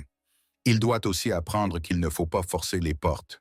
Il y a une file d'attente. « Je ne veux pas lui apprendre à pousser, dit Jack. « Apprendre-lui à se tenir debout, dit Elena. Les pousseurs cassent des choses. Des supports les maintiennent ensemble. » Ce soir-là, Maria trouva Claire dans la bibliothèque, les lumières éteintes. « Ton père te demande si tu veux te joindre à nous pour dîner, dit-elle. Et puis, parce qu'elle avait aidé à élever cette fille et savait quand ne pas être neutre. Vous n'êtes pas obligé de dire oui à tout ce que vous ne voulez pas. Claire sourit dans le noir. C'est drôle. C'est ce que la tempête m'a dit. Maria pinça les lèvres. Les tempêtes sont brutales. Je préfère un temps clément. Elle hésita sur le seuil. Ils étaient à la porte cet après-midi, dit-elle doucement. Tout le corps de Claire s'immobilisa. OMS? Le garçon dit Maria. Et son père. Le garçon t'a appelé comme si un appel pouvait changer l'opinion d'une ville. Elle s'est rapprochée. Je ne suis pas venu te chercher. Je ne voulais pas faire la guerre dans les allées. Les doigts de Claire trouvèrent l'eau accoudoir. Merci, murmura-t-elle. Et cela donnait l'impression que je n'étais pas prête et que je voulais l'être. Maria hocha la tête et la laissa dans le silence lunaire. Claire fixa la fenêtre jusqu'à ce que le verre cesse d'être un miroir et redevienne une nuit. Sur ses genoux, ses mains étaient ouvertes comme de petits bateaux attendant des noms. Elle sortit son téléphone de la poche de son pull et tapa 2 mots qu'elle n'enverrait pas. « Je suis désolé ». Elle les a supprimés et a tapé « Attends-moi ». Elle a supprimé ça aussi. Finalement, elle n'a rien écrit et a laissé le téléphone de côté car certains silences sont nécessaires. Vous construisez des ponts, puis vous les traversez lorsque vos pieds se souviennent comment. Mercredi, l'atelier semblait déséquilibré comme une table avec un pied court. Jack a retiré la plaque d'érable qui était censée être un comptoir et l'a transformée en 4 petites tables parce que l'entêtement est un outil, tout comme l'abandon. Noé a utilisé un maillet en caoutchouc pour aider les collages à prendre et a annoncé qu'il aidait la gravité. Vers 15 heures, la porte a sonné et Mason Grant est entré, vêtu d'un costume qui n'avait pas sa place dans la sueur, mais qui la respectait d'une certaine manière. Il retira ses lunettes et les nettoya avec la prudence d'un homme qui choisit ses mots. « Monsieur Rohr, dit-il, je suis Mason. Je représente Whitmore Holdings. » Jack s'est essuyé les mains. « Tu es le modèle météorologique. Je suis l'un de ces nuages, dit Mason. Je suis aussi un être humain, ce qui complique l'emploi. » Jack laissa échapper un souffle par le nez. « Vous êtes ici pour semer encore plus de brouillard. Je suis venu dire quelque chose de manière officieuse, répondit Mason. Et de le dire comme une personne, pas comme un en-tête. » Il jeta un coup d'œil à Noah, qui regardait avec de grands yeux de salle d'audience. « Pouvons-nous parler dans un endroit où il n'a pas besoin d'écouter? »« Non, dit Jack. Il entend ce qui nous arrive. Nous ne cachons pas les tempêtes. » Mason hocha la tête comme un homme qui s'y attendait et l'admirait. « Votre boutique a été ciblée, dit-il clairement. Pas à cause de quelque chose que tu as fait de mal. Parce que quelqu'un croit que le contrôle et l'amour sont synonymes. » La bouche de Jack se contracta. « Ils ne le sont pas. »« Je sais, dit Mason. Je lui ai dit ça et j'ai gardé mon travail en écrivant le genre de lettre que je ne laisse pas ma mère lire. Il va escalader. Il appellera cela une protection. Je vous le dis pour que vous puissiez vous préparer sans vous casser. » Jack s'appuya sur le banc. « Pourquoi me le dire du tout? »« Parce que je dois dormir. » Mason a dit « Et parce que votre fils apprend comment les hommes se comportent à partir des hommes qu'il voit. » Il sortit une carte pas aussi simple que celle de la firme, avec son numéro personnel. « Si vous avez besoin d'un traducteur, dit-il, ou un témoin, dit-il en regardant Noé. Pour mémoire, jeune homme, le brouillard se lève. Noé le considéra. « Tu aimes les dinosaures? J'aime qu'ils aient essayé, dit Mason en souriant, même quand le ciel devenait bizarre. » Après son départ, Noah a demandé « Était-ce un bon gars? » Jack regarda la porte se refermer. « Il essaie, dit-il. Essayez compte. » Cette nuit-là, Claire plaça le sac en papier contenant les copeaux de bois de Noah sur son bureau et l'ouvrit. L'odeur montait chaude, la chaleur immédiate et les arbres et la lumière du soleil étaient réservés pour plus tard. Elle ferma les yeux et vit les vis du magasin dans des bocaux comme des constellations, un pont sur un ruisseau en hiver, une main qui ne broncha pas. Elle sortit les autocollants de dinosaures de son portefeuille et le posa à côté du sac. C'était légèrement tordu. Il était complètement sûr de lui. Lorsque l'interphone a sonné, Walter lui demandant si elle souhaitait donner son avis sur le thème du gala philanthropique, elle a appuyé sur le bouton et a dit « Non, papa, pas ce soir, demain, a-t-il dit, demain peut-être. » Elle a répondu et elle a souri parce que c'est peut-être le cousin têtu du oui. Elle se dirigea vers la fenêtre et s'entraîna à respirer comme au bon vieux temps. 3 entrées, une tenue, 3 sorties. Ne pas lutter contre l'eau, la laisser la retenir. De l'autre côté de la ville, un garçon plia un dessin déchiré en deux pour en faire un carré et le glissa sous son oreiller. Une flamme de bougie fusée, permanente comme une promesse. Il murmura dans la couette. Elle reviendra, et décida qu'il aiderait le ciel. Rappelez-vous, mardi prochain n'était pas au loin. Mais Noé n'attendait pas le calendrier. Il apprenait avec l'impatience féroce de 6 ans que l'amour se montre même quand on lui dit de ne pas frapper. Papa, appela-t-il dans le petit appartement, pouvons-nous aller quelque part demain? Ou Jack a demandé depuis la porte, en se frottant la nuque comme si la journée était restée là tout l'après-midi. Assez de grande clôture, dit Noé, les yeux brillants et courageux. Je veux le dire, nous n'en avons pas peur. Jack le regarda un long moment, vit le très vieux courage vivant dans un très petit corps et hocha la tête. Nous n'insisterons pas, dit-il. Nous resterons debout. Debout plus fort que de pousser, a déclaré Noé. C'est vrai, dit Jack. Il maintient le monde ensemble. Dehors, le vent a changé. Quelque part dans la baie, une ligne de brouillard commençait à desserrer son emprise. La ville ne l'a pas remarqué. Mais dans 2 pièces, l'une haute et gardée, l'autre petite et honnête, des gens se sont réunis, et l'histoire ayant été forcée de chuchoter et préparer sa voix pour le chapitre suivant. La porte en fer du domaine de Whitmore n'était pas seulement haute, c'était délibéré. Chaque barre est suffisamment épaisse pour résister aux tempêtes, chaque serrure est plus vieille que le garçon qui se tient devant elle. Noé pressa ses paumes contre le métal froid et pencha la tête en arrière, regardant vers le haut comme s'il le mesurait. Jack se tenait à quelques pas derrière, les mains dans les poches de sa veste usée. « Elle est là-dedans, dit Noah. Ce n'était pas une question. Peut-être que Jack répondit, ou peut-être qu'elle y est sortie. De toute façon, on ne frappe pas aux portes qu'on n'a pas construites. Je ne vais pas frapper, dit Noah. Je vais juste appeler. Jack ouvrit la bouche pour dire autre chose. Une question de respect, de ne pas faire de scène, mais Noah avait déjà mis ses mains en porte-voix et crié « Claire ». Le nom résonna dans l'allée et dans le silence impeccable. Quelque part, un oiseau sursauta. Jack ferma les yeux et laissa le son être ce qu'il était, brut, plein d'espoir, brut. Aucune réponse, ni des fenêtres, ni des larges porte-fenêtres situées au fond. Noah essaya encore, plus fort cette fois. « Claire, c'est moi. On n'a pas peur de la clôture. » Jack rit à moitié malgré lui. « Ce n'est pas très subtil, mon pote. Ce n'est pas censé l'être, » dit Noah en baissant les mains. Sa voix baissa soudain. Elle pourrait penser qu'on a oublié. Avant que Jack puisse répondre, le petit portail sur le côté claqua. Helena sortit de la salle de service. Elle marchait sur le chemin, les cheveux rentrés sous un bonnet, portant un sac en toile qui semblait trop lourd pour sa taille. « Eh bien, dit-elle en les observant toutes les deux, c'est une photo que je vais garder. » Helena Jack salua en hochant la tête. « On est juste debout, » termina-t-elle pour lui. « Oui, j'ai bien reçu le message. Et pour info, rester debout, c'est sous-estimé. » Elle jeta un coup d'œil à Noah. « Tu as grandi depuis la dernière fois que je t'ai vu. J'essaie, » dit-il sérieusement. « Sais-tu si elle est à la maison? » Le regard d'Helena s'adoucit. « Oui, mais son monde est bondé en ce moment. C'est en partie son choix, en partie non. »« Peux-tu lui dire qu'on est arrivé? » demanda Noah. Helena hésita. « Je peux, mais soyons honnêtes. Si je le fais, elle saura que tu es là, mais elle pourrait ne pas descendre. Et ça pourrait faire plus mal que d'attendre. » Jack surprit le regard de Noah. « On peut tenter sa chance, » dit-il doucement. Avant qu'Helena ne puisse répondre, une voix l'interrompit derrière elle. « Y a-t-il un problème? » Maria, la gouvernante, s'avança. Elle était visible. Sa silhouette était aussi droite que le portail lui-même. Elle observa Jack, puis Noah, puis Helena. Monsieur Whitmore n'aurait pas aimé qu'Helena m'invite à parler.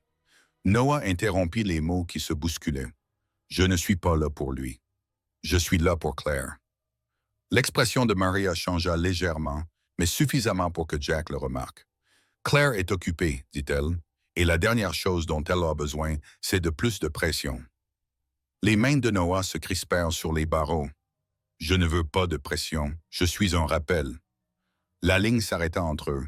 Helena sourit faiblement, comme si elle venait d'entendre une vérité trop rare pour être ignorée. Maria observa le garçon, puis regarda Jack. « Tu comprends? » Elle disait qu'être ici pourrait lui compliquer la vie. Jack croisa son regard.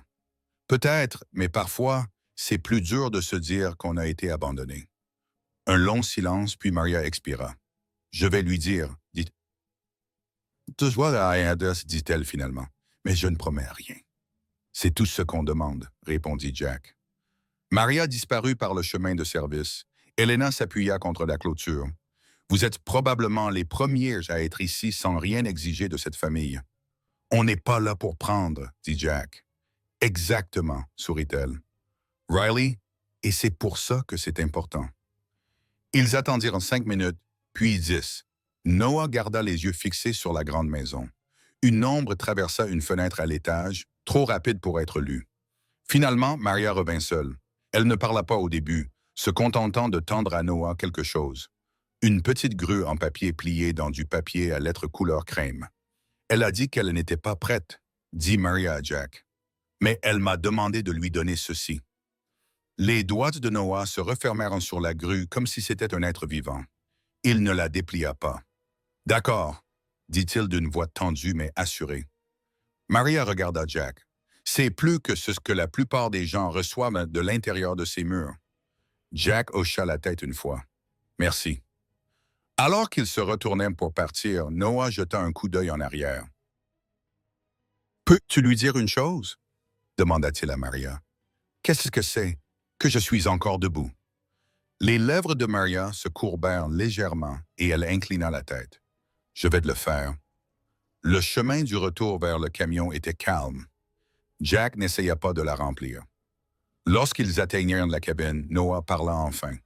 Elle ne venait pas, mais elle envoyait quelque chose. Parfois, Jack disait « Elle démarre le moteur. » C'est sa façon de venir. Noah déplia la grue, alors que le camion s'animait en grondant. À l'intérieur et sur une écriture de Claire, il y avait 4 mots. « Tiens bon, j'essaye. » Noah eut un sourire en coin. « Tu vois, elle est toujours là. » La gorge de Jack se serra. « Oui, dit-il, elle est là. » Ils franchirent le portail en fer, s'éloignant dans le rétroviseur, mais sans se refermer dans l'esprit de Noah. La grue en papier était posée sur son aile, légèrement courbée par sa prise, portant plus de poids qu'un oiseau ne devrait l'être et refusant toujours de tomber. À l'étage, derrière un rideau à moitié tiré, Claire regardait le camion disparaître. Sa main était encore chaude d'avoir plié la grue. Elle sentait l'écho de la voix de Noah sur le portail, sec et assuré. Maria referma doucement la porte derrière elle. « Ils se sont levés, dit-elle simplement. Claire la retint, les yeux rivés sur la route longtemps après qu'elle fut déserte. « Alors moi aussi, » murmura-t-elle. Quelque part au-delà des murs du domaine, le vent tourna et le pont, bien qu'encore inachevé, gagna une planche. La journée commença à faire semblant d'être ordinaire. C'était son premier mensonge. Au lever du jour, Elena essuya le tableau noir et inscrivit la soupe du jour avec une touche de basilic tomate. Courage facultatif. Au port, les Gaulois se disputaient pour des riens. Dans l'atelier, Jack rabotait une bordure d'érable jusqu'à ce que les ondulations du bois tombent en ruban parfait et l'air embaumait la promesse tenue. À midi, la cloche au-dessus de la porte du magasin sonna. Ce n'était pas une cliente. Claire, les cheveux roulés en boule, les joues gonflées par le vent, rayonnante de cette peur qui ressemble étrangement à de la résolution. La petite grue en papier que Noé gardait dans la poche de sa veste chevauchait sur ses genoux, les ailes un peu effilochées, comme l'amour après avoir vécu. Noé accéléra depuis l'arrière. « Tu es arrivé. » Claire eut un rire hésitant. « Franchement, j'ai dit que j'essaierais. » Elle regarda Jack. « J'en ai fini d'essayer. » Je choisis. La salle retint son souffle. Jack posa l'avion. « Dis-le à voix haute, » dit-il doucement. « Dis-le pour que la salle se souvienne. » Claire déglutit. « Je nous choisis, dit-elle, et les mots cessèrent d'être théoriques. Je choisis ton gouvernement à la table de la cuisine. Je choisis la soupe du mardi, l'odeur de l'érable poncé et la façon dont Noah dit la vérité comme si c'était un sport. Je te choisis, Jack. » Noah poussa un cri de joie. La bouche de Jack se contracta, mais ses yeux étaient humides. « Alors, on construira à partir de là, dit-il. C'est un bon rayon. » La cloche sonna de nouveau. Cette fois, ce ne fut pas la météo. Walter Whitmore entra, les verres derrière lui. Mason suivit, le visage indéchiffrable, les mains dans les poches d'un costume qui essayait de ne pas prendre plus de place qu'une conscience ne devrait le faire le temps d'un battement de cœur. Personne ne bougea. La boutique semblait soudain trop honnête pour l'homme qui avait bâti sa vie sur le cirage. Le regard de Walter balaya la pièce. Les outils, le travail, le petit garçon debout comme un sentinelle. La femme assise sur la chaise dont la colonne vertébrale semblait prendre une décision. Il fixa Claire. « Tu aurais dû me prévenir de ta venue. » Il dit d'une voix ferme comme un scalpel. « Je l'ai fait, » dit Claire. « Je te l'ai dit en silence. C'était le seul langage que tu ne traduisais pas en peur. » Walter s'approcha, ignorant complètement Jack. « Nous parlerons à la maison. »« Non, » répondit Claire. « Nous parlerons là où les vérités ne résonnent pas. » Jack ne bougea pas. Il ne redressa pas les épaules. Il n'en avait pas besoin. Il existait simplement dans l'espace entre eux. Comme une poutre existe silencieusement, empêchant l'effondrement. Walter le regarda enfin. « Monsieur Rohr, dit-il, réduisant le nom à quelque chose de minuscule. J'ai essayé de t'épargner l'humiliation d'apprendre la différence entre fantasme et réalité. Tu as refusé. » La voix de Jack était calme et posée comme une étagère parfaitement posée. La réalité, c'est un garçon qui a besoin de petits déjeuners, une boutique qui fabrique des choses qui ne mendent pas, et une femme qui n'est pas un meuble. Il fit un signe de tête en direction de Claire. Elle est là où elle est vue. Les yeux de Walter lancèrent des éclairs. Sa place est là où elle est en sécurité. La sécurité sans dignité est une bien jolie prison, dit Claire. J'ai fait cette phrase. Mason s'éclaircit la gorge. Si vous me le permettez, dit-il, et Walter serra les mâchoires, car il n'avait pas donné sa permission. Mason retira ses lunettes, les frotta, puis les remit. Il s'adressa à Walter, mais sa voix était pour la salle. « Monsieur Whitmore, vous m'avez engagé pour parler en termes qui mettent les investisseurs à l'aise. Je vais essayer quelque chose de nouveau.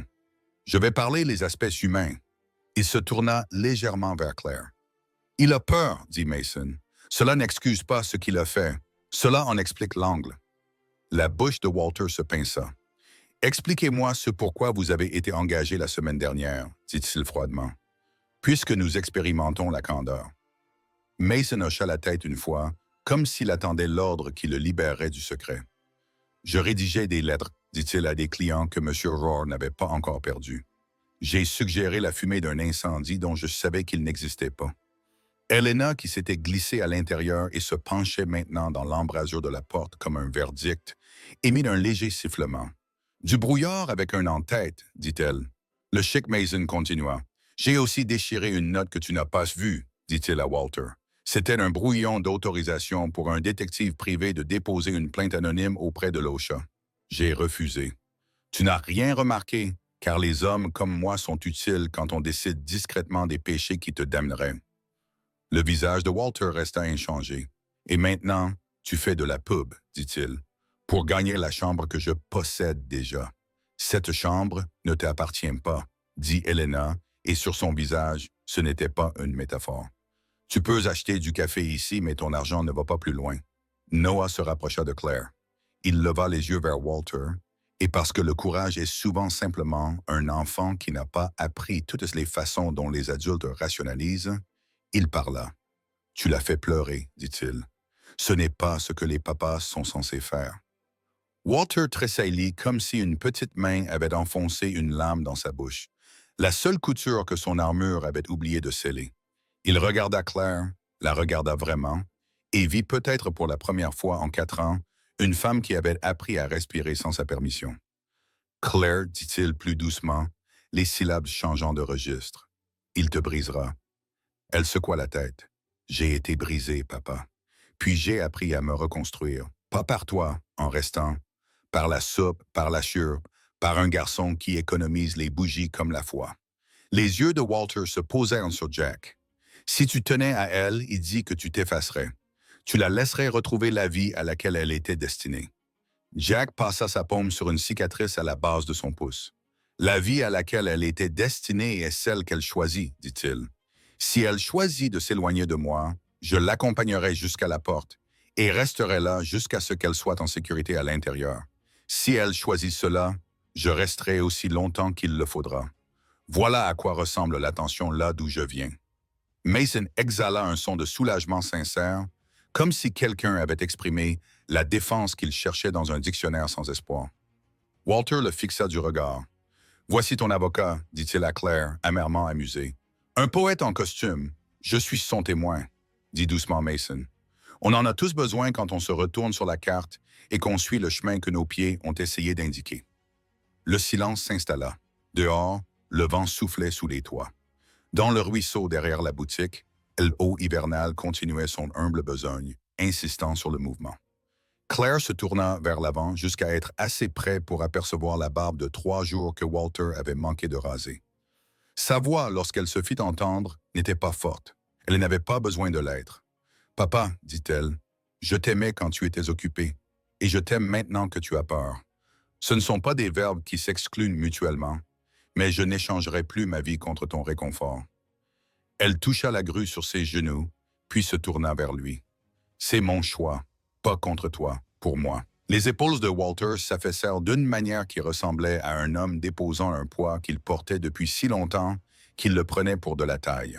Il avait soudain l'air douloureusement humain, un père sans autre ressource que la vérité qu'il avait évitée. « Je ne sais pas comment, dit-il. Et cela sonnait comme une confession en chair. Il ne resterait jamais. Être ton père sans te réparer. « Commence par rester, dit Claire. Réparer, c'est meubler. Rester, c'est de la famille. » La réplique atterrit. Même les outils semblaient se pencher. Walter jeta un coup d'œil à Jack, puis à Noah, qui soutint son regard sans haine et incroyablement sans peur. Quelque chose se reforma sur le visage du vieil homme. L'entêtement persista, mais une porte s'ouvrit quelque part derrière ses yeux. « Si tu le choisis, dit Walter, et il ne ravala pas son tremblement. Je ne brûlerai pas sa maison pour te tenir chaud. J'essaierai d'apprendre à me tenir debout. Ce n'était pas une excuse. Ce n'était pas une absolution. C'était une première planche posée sur une rivière.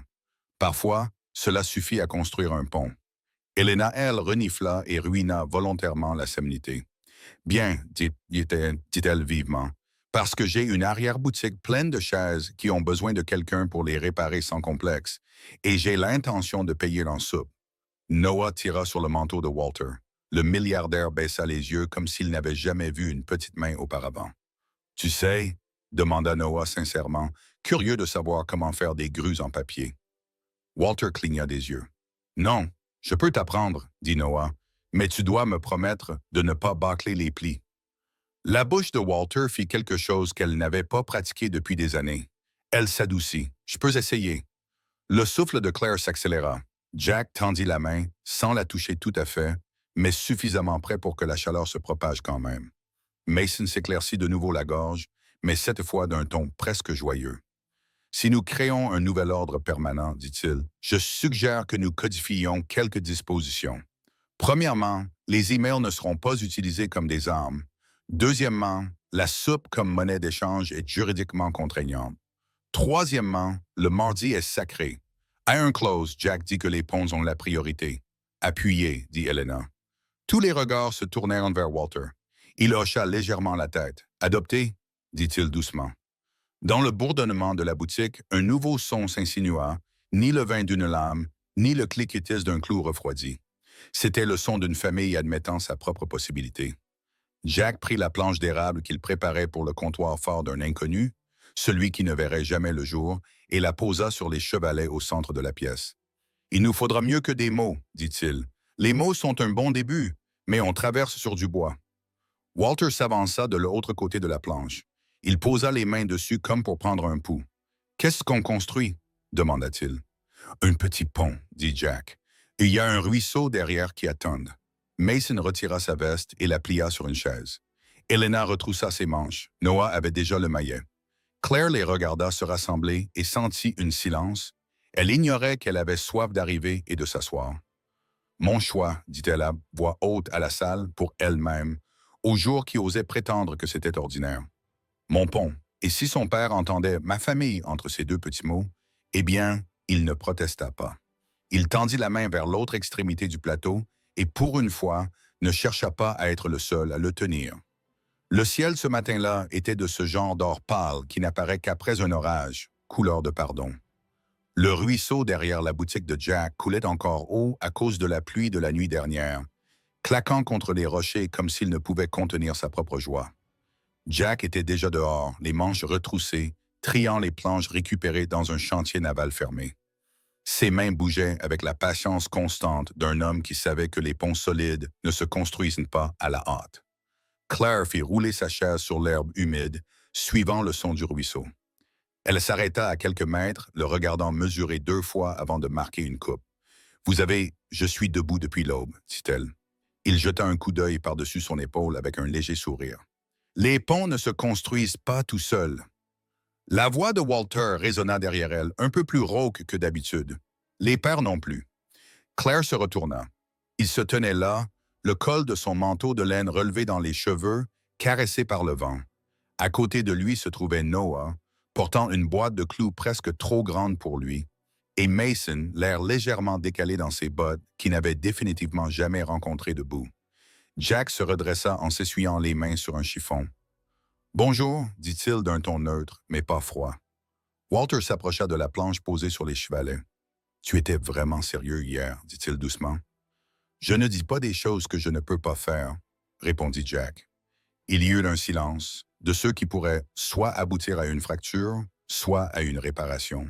Puis Noah le brisa comme seul un enfant le pouvait. « Grand-père », dit-il d'un ton neutre, « tu peux tenir le marteau, mais moi, je peux le manier. » Walter cligna des yeux. « Grand-père. »« Noah. » Il haussa les épaules comme si c'était évident. « Tu es son père. Elle est avec nous, alors tu es un peu coincé avec moi. » Une lueur d'inattention passa dans les yeux de Walter. Il hocha la tête une fois. Marché conclu. Jack tendit à Walter un morceau de papier de verre. « Première règle, dit-il, il faut lisser les bords avant que quelqu'un ne marche dessus. Un bord tranchant coupe plus que le bois. » Walter le prit en passant sa paume dans le sens du fil. « Tu parles comme mon père, murmura-t-il. »« C'est soit un compliment, soit un avertissement, dit Jack, et le coin des lèvres de Walter se contracta. Mason, debout sur le côté, frappa dans ses mains. « Bon, le conseiller juridique prend son service. J'ai inspecté le chantier. Aucune plainte OSHA en cours, aucune lettre à rédiger. Construisons quelque chose qui vaille la peine d'être conservé. » Elena arriva alors, portant un plateau de tasses fumantes. « La soupe n'est pas encore prête, mais le café, oui. On dirait que vous allez réparer plus que du bois aujourd'hui. » Ils travaillèrent côte à côte, Jack mesurant et coupant, Walter ponçant, Noah enfonçant des clous avec précaution. Des coups, Mason tenant fermement les poutres. Claire était assise à proximité, un carnet sur les genoux, dessinant le pont à mesure qu'il prenait forme. C'était un travail lent, mais il y avait un rythme et une entente tacite dans chaque échange d'outils et de regards. À un moment, Walter regarda Claire. « Tu sais, il a dit que j'avais passé la moitié de ma vie à penser que la force empêchait les gens de traverser la tempête. Et maintenant, elle demandait, il lissa le bord d'une planche, réfléchissant à ses paroles. Maintenant, je pense que la force, c'est peut-être traverser la tempête avec eux. » Claire sentit sa gorge se serrer. « Alors, tu vas prendre le bon métier. » À midi, la charpente était en place, s'étendant sur le coude le plus étroit du ruisseau. Jack recula, essuyant la sueur de son front. « Ça tiendra, dit-il, pas seulement pour aujourd'hui, pour longtemps. » Walter passa la main le long de la rambarde. « Ce n'est pas parfait, admit-il. »« Aucun pont ne l'est jamais, répondit Jack. Mais il fait l'affaire. Il permet aux gens de traverser. » Ils se tenaient ensemble au bord. Noah, impatient de le tester, regarda Claire. « Allez, l'exhorta-t-il. D'abord, la traversée est à toi. » Claire hésita. Le bruit du ruisseau en contrebas de l'espace ouvert entre les berges avait réveillé la vieille peur de tomber, de se retrouver sans soutien. Mais la main de Jack était là, fermement sur la roue de sa chaise, et Walter était de l'autre côté, sa main flottant juste au-dessus de la sienne, non pas pour la retenir, mais prête. Elle fit rouler le bois fermement sous elle. À mi-chemin, elle s'arrêta et regarda l'eau. Le reflet les montrait tous ensemble, des hauteurs différentes, des histoires différentes, un espace partagé. « Voilà, dit-elle doucement, à quoi ressemble le fait de rester. » Walter baissa les yeux vers le haut, puis la regarda de nouveau. « Et voilà à quoi ressemble le fait de choisir, » répondit-il. Lorsqu'ils atteignirent l'autre rive, Elena appela depuis la berge. « Bon, assez de symbolisme pour aujourd'hui. Le déjeuner est prêt. Ils rirent, le son se mêlant au courant du ruisseau, et pour la première fois, Walter ne s'en détacha pas. Il s'engagea sur le nouveau pont, ne s'arrêtant que pour contempler la poutre de bois qu'ils avaient construite ensemble. Pas mal, dit-il doucement, Pete. Pas mal du tout. Jack le regarda dans les yeux. C'est un début. Walter hocha la tête et à cet instant, il n'y eut ni fortune ni entêtement, juste deux hommes qui s'accordaient sans le dire que certaines choses valaient la peine d'être tenues ensemble. Alors qu'ils retournaient vers la boutique, Noah sautilla devant Mason et Helena, discutant tranquillement derrière eux. Claire sentit l'air se déplacer autour de son briquet, comme si le pont qu'ils avaient construit dehors avait aussi pris racine en chacun d'eux. La journée commençait avec du bois et des clous s'acheva avec de la soupe et un silence partagé, celui qui n'avait pas besoin d'être réparé. Et sous le ciel doré, la crique continuait de chanter, emportant leurs rires en aval comme une promesse. Le port était silencieux dans cette première lueur matinale, l'eau reflétant l'or du lever du soleil comme un miroir qui attendait ce jour précis. Les bateaux de pêche tanguaient doucement, et la vieille jetée en bois, restaurée par les mains minutieuses de Jack, y menait au petit phare qui veillait sur Port Townsend depuis plus d'un siècle. Claire était assise dans son fauteuil au bord de la rivière, jetée, sur un phare. Une douce brise jouait avec l'ourlette de sa robe ivoire, simple, sans manches et élégante, sans trop d'efforts. Elle l'avait choisie parce qu'elle lui donnait l'impression d'être elle-même, et non une version de la mariée créée pour les photographes. Derrière elle, des pas légers s'approchèrent. Jack, vêtu d'un impeccable costume bleu marine, s'arrêta à quelques mètres. Il ne portait pas de fleurs. Il tenait autre chose à la main, un vieux crayon de menuisier taillé et usé. Pas le cadeau de mariage habituel, dit-elle en souriant par-dessus son épaule. Il le lui tendit. Le premier crayon que j'ai utilisé sur le pont. Je pensais que tu pourrais le garder au cas où tu oublierais comment nous sommes arrivés ici. Elle le prit avec précaution, fermant ses doigts autour. Je ne pourrais pas oublier même si j'essayais.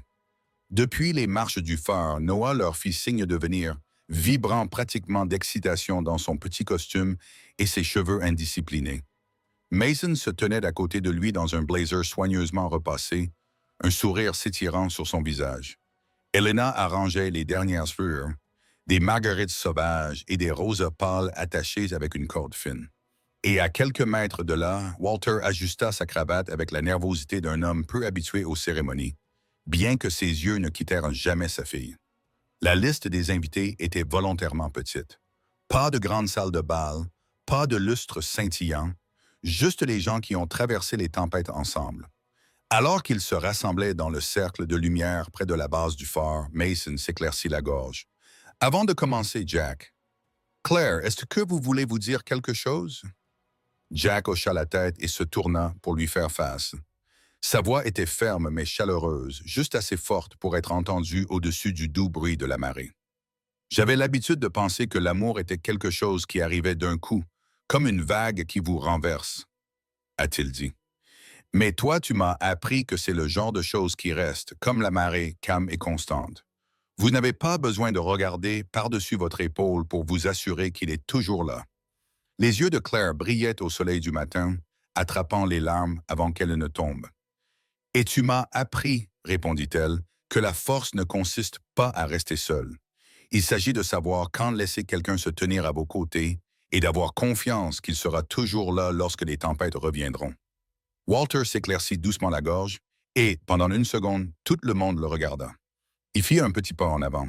« J'ai passé trop de temps à penser que mon travail était de protéger ma fille de tout. Il s'avère que la meilleure chose que je pouvais faire était de m'assurer qu'elle avait quelqu'un avec qui elle pouvait affronter les choses. Jack, sa voix tremblait. Tu as prouvé que tu étais cette personne et pour cela, je t'en suis reconnaissant. C'était peut-être la chose la plus proche d'une bénédiction qu'il ait jamais donnée. » Jack inclina la tête en signe de respect silencieux. Noah tira sur la manche de Mason en murmurant quelque chose. Mason rigola et s'adressa au groupe. Apparemment, notre porteur d'alliance a décidé qu'il voulait aussi dire quelque chose. Noé s'avança avec une petite boîte à bac dans sa main. « Quand tu construis un pont, commença-t-il, il faut commencer par les deux côtés. Si on ne commence que par un seul, on ne trouvera jamais le juste milieu. Il regarda Claire et Jack. Vous, les gars, vous avez commencé sur les deux.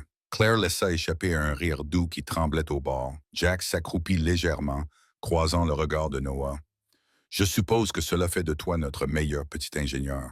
Lorsque les vœux sont arrivés, ils étaient simples. Pas de grandes promesses, pas de poésie répétée, juste la vérité. Je te choisis, dit Jack. Les jours où c'est facile et les jours où c'est du travail. Je te choisis, Claire, résonnant dans la lumière du soleil, dans la pluie, dans chaque marée entre les deux. Lorsque Mason les a déclarés mariés, il n'y a pas eu d'applaudissements, juste une profonde respiration collective, comme si chaque personne présente savait qu'elle venait d'assister à quelque chose de rare. Ils marchèrent ensemble vers le bout de la jetée, le port s'ouvrant devant eux. La lumière du phare était éteinte. Il n'était pas nécessaire de guider les navires à la lumière du jour, mais la structure elle-même se dressait comme une sentinelle, un rappel que même dans les heures les plus sombres, il y a toujours un point de retour. Jack se pencha et murmura pour qu'elle seule puisse entendre. « Êtes-vous prêt pour la première traversée en tant que Madame Rohr? » Elle sourit. Lee a ouvert la voie. Main dans la main, ils s'engagèrent sur le pont qui enjambait l'embouchure du ruisseau, celui qu'ils avaient construit planche par planche avec leur famille. À mi-chemin, Claire s'arrêta. La vue d'ici était la même que le jour où ils avaient terminé avec l'eau se précipitant sous la lumière du soleil dansant à la surface, mais c'était différent maintenant. Walter les rattrapa, Helena à ses côtés, Noah courant juste devant. Mason fermait la marche et prenait une seule photo. « Ce pont, dit doucement Claire, ce n'est pas que du bois et des clous. C'est de la preuve que les gens peuvent changer, que l'amour peut être choisi, que nous pouvons trouver un juste milieu. » Jack lui serra la main et resta là. Le reste de la marche fut lent et précipité, comme s'ils comprenaient tous que certains moments ne sont pas faits pour être précipités. Lorsqu'ils atteignirent l'autre rive, les cloches du port sonnèrent de midi. Le son roulait sur l'eau, clair et brillant. Le groupe est resté là un moment. Personne n'est vraiment prêt à briser le charme. Finalement, Walter parla. « Très bien, dit-il, sa voix plus légère que celle que quiconque avait entendue depuis des années. Rentrons à la maison. On a de la soupe à finir et une terrasse à poncer. » Noé sourit, et peut-être un nouveau pont pour commencer. Claire regarda Jack, son sourire plein et certain. « Nous avons le temps, dit-elle. » Ils se retournèrent vers le phare, le pont derrière eux. Elle sont libres devant nous. Et sous ce ciel vaste et indulgent, la famille qu'ils avaient construite, non seulement par le sang, mais par choix, avançait ensemble. Parce que certains ponts ne sont pas seulement traversés, ils sont vécus au quotidien. Et parfois, les ponts les plus solides ne sont pas faits de bois ou d'acier, mais d'amour, de pardon et du courage de recommencer. Si cette histoire vous a touché le cœur, prenez un moment, respirez-la, car peut-être, juste peut-être, nous avons tous un pont à construire. Nous aimerions avoir de vos nouvelles. D'où dans le monde écoutez-vous? Quelle partie de cette histoire vous a le plus marqué? Laissez vos pensées dans les commentaires ci-dessous. Faisons de cet espace un havre de bienveillance et de connexion. Et si vous ne l'avez pas déjà fait, cliquez sur le bouton d'abonnement et activez les notifications pour ne plus jamais manquer une autre histoire qui vous rappelle ce qui compte vraiment. De notre petite famille de conteurs à la vôtre, merci d'être ici. Votre temps, votre cœur, votre présence, cela signifie le monde. Jusqu'à la prochaine fois, continuez à croire en l'amour et à la guérison et au pont que nous construisons entre nous.